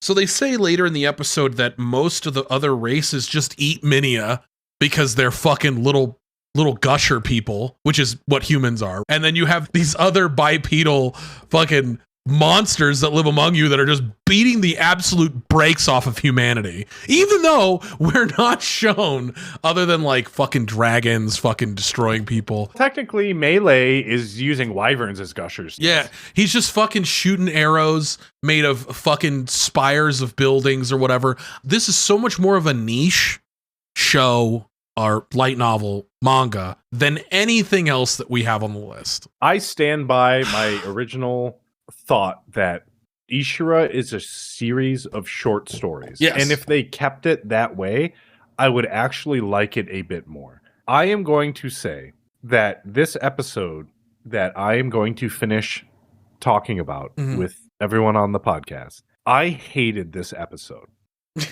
But it's not for Ishura being bad. I want to say that episode 8 of Ishura, season 2, is probably the best episode of the series so far. And I say that specifically because the writing made me hate the episode. Yeah. I don't hate the episode because of how bad the animation is, how like shittily the story bounces around. You're not supposed to like these characters. How any of that shit is going on. They successfully executed a story which makes me feel hatred towards the story and not towards like the series in general. This is an example of an anime and an anime episode that I do not like, but I will say that if I took this episode in a vacuum, it would rate fairly high based off how they told the story, even though I personally hated every second of it. Okay, 100% agree. And I'm not bored the whole time. I'm frustrated because of like the incompetence of the Oracle. They're not doing that because they just want to incite rage from the viewer. Right. They're doing it because they're telling the story of this stupid ass Oracle. The stupid ass Oracle and the stupid ass ogre. Also, like, they point out one thing. He not only is like deficient in terms of hearing and speech, deaf and mute, but he is also like a dwarf compared to other ogres, as we see later in the episode. It's a very interesting character to introduce into the power of this world. In Ishura episode or season 1, by this time we are getting to the meat and potatoes of what is happening in this revolt against Ariatia. And you're figuring out like plants and you're figuring out all these coup attempts. You've been introduced to the moving parts. I'm so tired of the moving parts, each getting their own episode. Give me the storyline of what's going on, please. Give me what's going on. If you get a season 3, you better knock it out of the fucking park with all of these characters all meeting up and beginning what this storyline actually fucking is. Yeah. Uhak is just chilling in the village, helping out Kunode, and Kunode taught him writing, and he didn't eat meat. He only ate nuts and beans, which he gathered himself from the forest. She reminisces how all of her children are gone, and now Uhak is like a son to her, just a orangutan son that she just picked up out of the forest that's going to eat her face. Kunode says that the oracles dispel curses and rid people of the shadows that cloud their hearts, and they were there to heal after the Demon King, and word arts can weave miracles. And she says that Uhak can't hear or talk, and maybe he's atoning for something. But he has a heart, and no one can take that away from him. Dude, the fucking kicking his feet back. Yeah. That killed me. I started laughing. Twirling his hair. Oh, yeah. Bro. It's like he's laying down and they're having like a girl sleepover, just kicking his feet on the bed. Not gonna lie, feeling kind of cute today. Yeah, might delete later. Uhak is helping the village and then brings Kunode an injured wolf pup. Dude. And she's like, oh, I'll take care of that. And she goes to get a fucking giant ass rock, takes it behind the fucking church, and then kills it. She just hits it with a rock. Bashes its head in twice. Uhak is just watching with disappointment. And this is what I mean about what I said earlier. Like, any normal, sane, common sense person can look at that and be like, that was literally Uhak.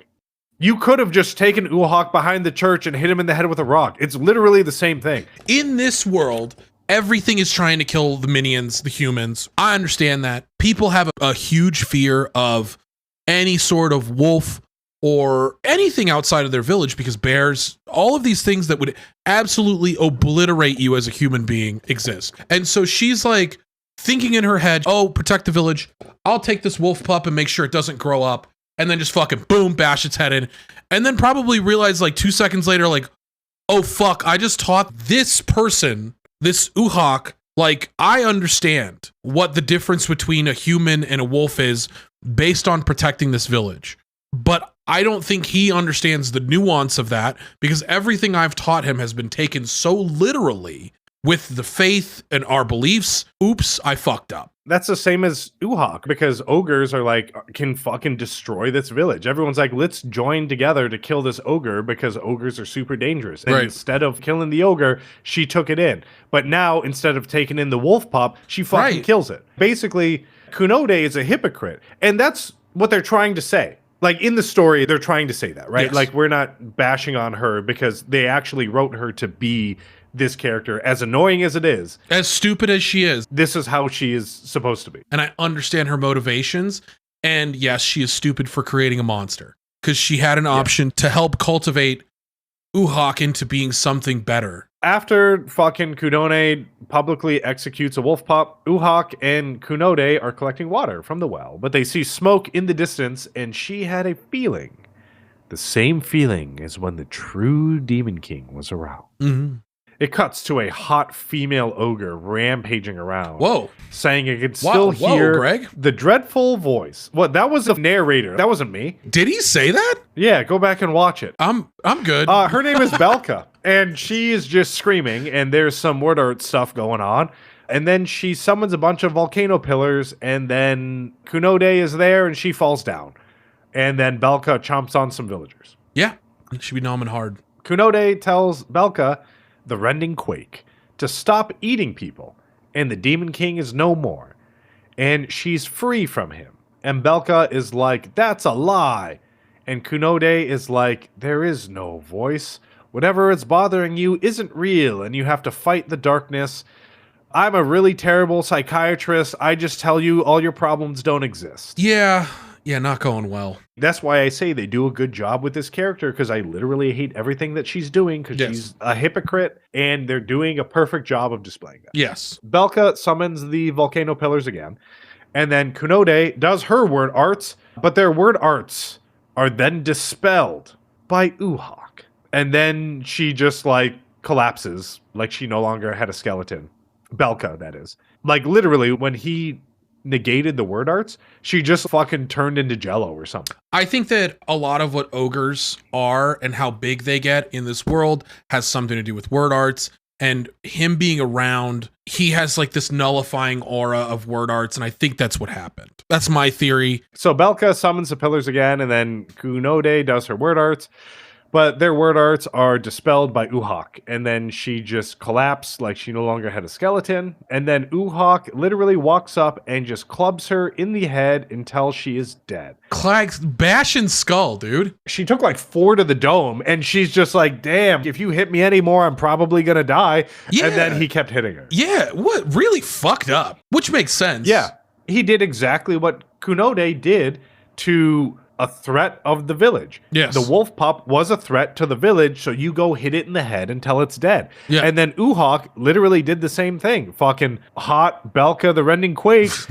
was a threat to the village. He hit her in the head until she was dead. And then after that, Uhak reached into her skull and ate her brain. Ate her fucking brains, dude. Kunode said that the whole village realized Uhak was an ogre that just chose not to eat people. And if he wanted to, he could have fucked that entire village at any point. Yeah. After that, the village was never the same. And now the villagers turned on Uhak and Kunode. And Kunode said that Uhak did nothing wrong and told him to go seek aid at any other religious order village. But Uhak had a different idea and just exploded everyone with his fucking club. Well, the people did attack the church. Okay? They did attack. The people were like, yeah, we're going to attack. This is a threat to society as we know it, just as Belka was. You literally can't turn a hoe into a housewife. These are the rules. We got to get rid of the hoe. Yeah, you can't take the man out of the dog, but you can take the dog or the dog out of the. Was it? How does it go? You can take the man out of the dog. You can take the man out of the streets, but you can't take the streets out of the man. Okay, Greg? Rough Riders. Fucking what? Kunode then runs, but hits a trap and just gets shot by like a casual arrow. Yeah. In the forest. And then some dudes are like, man, if you maybe were like 899 years younger, maybe we would do something else to you, but I guess we'll just kill you instead. That is really weird. Well, yeah, look at their faces. That's what I know, but Uhak punching this dude's fucking head off in this image kills me. And it's well drawn, by the way. This episode is not like badly animated. Not at all. I think this episode is really good. Yeah. But some dude shows up and calls Kunode his teacher. And surprised, she's still alive. And it's Kuze. Kuze says he'll fix everything. And Kunode asks him for something to write with. And she writes down her final thoughts for Uhak. She writes about the wolf pup and how it was like Uhak, and she believed beasts that couldn't communicate had no heart, so it was okay to just bludgeon them until they're fucking dead. And everything Uhak did was to take responsibilities for the lives he claimed. And from this day forward, just forget everything I fucking taught you and live however you want. What and she's the a sinner fuck? and stuff, and she wants Uhak to eat her fucking old lady toothpick scraps when she's dead. And then it shows Uhak eating all the smashed up people he hit with his club. Okay, so in this episode, Uhak is like the only thing that makes somewhat sense in the world. The only things that he does is stop things from being killed, other than, like, he tries to save the villagers. He kills Belka. He then eats Belka because no waste. He is like the ultimate vegan. I wouldn't say vegan, because he's literally eating a brain out of... Listen, he is one with nature so hard that he only eats things that need to be destroyed. Well, he only eats things after he destroyed it. Need to be. Belka was about to destroy other things. He needed to kill her, right? I don't know. Yeah. Anyway. Yeah. Cool. Uhak eating things. Cuts to Nofelt, the somber wind, reading the will that Kunode wrote to Uhak, and it's like, that was dumb as fuck. This guy's great. He's, what a fucking idiot. Hey, you big motherfucker, do you want to go hang out? Like, literally, this is what's going on. Nofelt is one of the kids Kunode raised. So in the episode, when she talked about all of her kids are gone, it showed young Nofelt. Probably if you identified some of those other kids, you would see them in the series somewhere. I didn't do that. I didn't except either. Nofelt. But Nofelt talks to Uhak and is like, hey, I guess that makes you my younger brother. This world sucks, huh? Aratia abandoning the religious order? Wordmaker not doing shit? Demon King messing everything up? Let's just burn the world down. And the narrator shows up and says, Uhak sees the world as it is, unblemished by word art, and possesses the true power of disenchantment, and forces his perceived reality upon others. Ogre, Uhak the Silent. Oracle, Ogre, Uhak the Silent. Fucking whatever. Uhak lays a flower on Kunode's body in her casket, and he didn't eat her. Good guy, Uhak. What a nice ogre. If Uhak got paired against Rosclay, he would probably fuck Rosclay. Oh, it wouldn't even be close. If he got paired against Mistel Exel. Apparently, it is said specifically of a lot of the people that show up to this fight, he would win against at least half of the cast. I don't think he would win against Melee because he casts words art to make the clay pillars, but he doesn't cast word arts to shoot. So Melee could literally just shoot him in half and he's dead. How strong is Uhak in comparison? It took him like 6 hits to break Belka's skull. I think Melee could have literally just shot her in half. Or he would have punched, you just hammer-fisted. He's giant. Like an ogre is nothing compared to a gigant. Belka is like maybe a quarter of the size. I think half. Maybe an eighth. She's probably maybe like 1/32nd the size. Greg, what the fuck, dude? This guy's just getting bigger and bigger every 2 seconds. Got it, Greg, thanks. You know what? Like, this show at least, I guess, has power scaling. I don't know. I haven't seen these characters fight each other this season yet. Yeah, and they're not going to. Like, at least last season, I saw some of the characters come together and fight each other and, like, got some real understanding. Sojiro would probably beat Uhak, right? If he doesn't use word arts. He doesn't need to. Sojiro's like a fucking savage and he's a psychopath. Like, Rosclay gets fucking handled. What about the dragon? I guess Kuro would be fine because he would just shoot him in the C1 vertebrae in his cervical spine. Kune's fucked, but she's hanging out with Kuro anyway. Sojiro would be fine. Zizma's dead, but he would get fucked. Shirak the Sextant literally got fucked by a flower. Linaris might be fine. I mean, she'd probably just mind control him because she's a vampire. But is that considered a word art? No. Bloodborne illnesses? I don't think so. True. Or true. Fucking airborne illnesses? Whatever, yeah. Alice the Star Runner? I mean, he might be fine.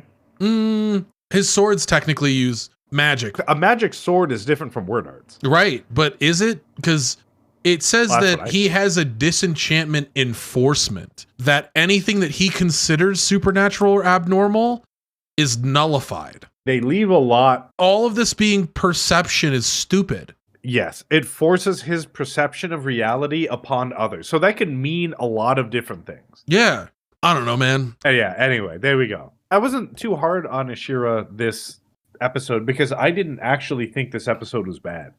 I thought like this was one of the only good episodes of this series. Okay, real quick, Apparently, it is said, yes, that at least half of the hero candidates would die upon confronting him. One of them being Cyanop, the ooze. We didn't see Cyanop use any fucking word arts at all. He did. He used the circulate word art as Neff did. The one to heal himself? Yeah. Oh, I didn't. He did use that. What? I didn't see the fucking green aura body thing. Maybe I'm... Well, probably because he's a fucking circle, and it was just like, it probably just looked the same. But I also don't think he's relying on word arts. And I don't think his martial arts is word arts. So, like, I think the bubble will be just fine as long as he doesn't just get overhead clubbed by fucking Uhawk. I think Neft would be in trouble because his whole thing is like regeneration. It's not necessarily he's like a great warrior. He just can't die. So I think Neft would get fucked. I feel like a lot of people would get fucked, but Uhawk's not a warrior. He's a literal blind, mute, deaf ogre. So if you have better physical fighting prowess than him, then you should win. If you don't use word arts and you're a better fighter, then there's like no reason why you would lose. Unless his power of perceived reality like does more than dispel word arts, then maybe. Yeah, man. Man. It sucks because I feel like the rest of this series is going to be character introduction, and we're not actually going to get any good fights until season 3, if there is a season 3, which I hope there isn't. If they introduce less characters and then maybe pushed character interaction a little bit more, then like I might be more interested because I would have something of substance to grab onto. Right. But right now, it's just every episode. You have little breadcrumbs leading to other episodes in the series, but not enough to be substantial to keep me interested. If we were going to equate it to something, there is the book World War Z, which is a series of short stories of people experiencing the zombie apocalypse, writing about their experiences from different parts of the world. The movie is following a main character, and it follows Brad Pitt. And I think that's kind of how those niche mediums are able to be translated for a general populace. Like, if you write a book, you don't have to sell as many copies because it's easier to make a book than it is to make a movie, because you're relying on the reader to expand and like really indulge themselves in your world, and their imagination is a large part of reading the words. Whereas watching a medium, you have to create the sound, you have to create the voices, you have to create the characters, you have to give everything life and give it a homogenized vision. And I think that's the most difficult part of these mediums. Translating this from a manga to an anime, giving every character voice, life, it's more difficult to give the anime interest than it is the manga, because the manga is probably easier to produce, and like a comic book, you can go pick it up and just, it requires less to be successful. Well, there we go. Episode 8 of our animes here. We are 3/4 of the way through.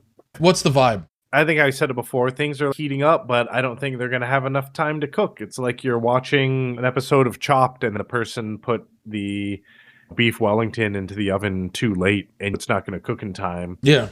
But they're really hoping that it will. And they'll try something like increasing the heat or doing something like that. And then it just ruins the food. That's how I feel about this season of anime as a whole. Big fat mid for me. Yeah, I'd agree. And I think it's kind of sad. I just think that this winter season, maybe we just picked the wrong ones, or maybe that the whole season is not where the bangers are. Maybe we get some good stuff with next season. What is the one from Cowboy Bebop's director? Lazarus, that's what it was. Lazarus, I'm pretty excited about. But yeah, that's it, everybody. Episode 8. We will see you next time on the Anime Book Club podcast. Find us at the Instagrams of the Anime Book Club podcast and on any podcast platform that you listen to podcasts. I don't know why I'm doing this. I just still feel like I got sexy time voice with this new microphone. Greg, you're doing great. It sounds really good. But the moral of the story is you got to take care of yourself. Everyone works really hard every single day. Yeah. you got to get that extra hour of sleep, drink that extra glass of water, Yeah. decline that last round of video games with your friends where you can't end on a loss and you can't end on a win streak. Never listen to this. You got to break the cycle, take care of yourself, get some sleep, and then tomorrow you can jump back into the Uzumaki spiral of always losing, never ending on a loss and never ending on a win. Yeah, for sure. Thank you, friends, again. We appreciate you being here. Make sure you go Gamer Subs, DJ Montague at checkout. Also, IT Aesthetics, Tab C10, TABC10. I didn't have any good Nah, there were no good today. segues. I got one in there, but yeah, there was no like t-shirt jokes. Oh, maybe during the Ubel Blatt where you're like, he was wearing pants, and then you're like, you know what else he could have been wearing? And then t-shirts. Yeah, I mean, I guess I could have done a solo leveling deep V. Ooh, that would have been good. But anyways, get the fuck out of here before we ramble further forever long, because we will continue forever. Thank you guys so much. We'll see you in the next one. Greg, say bye. Goodbye. Thank you, friends, for checking out the Anime Book Club podcast. We hope you enjoyed the episode. And if you don't want to miss the next one, follow us on the socials where we announce new episodes, content, and other cool stuff. You can also check out our anime list with our rankings and follow along with what we're currently watching and what we have watched in the past. All the links are in the description. See you in the next one. Bye!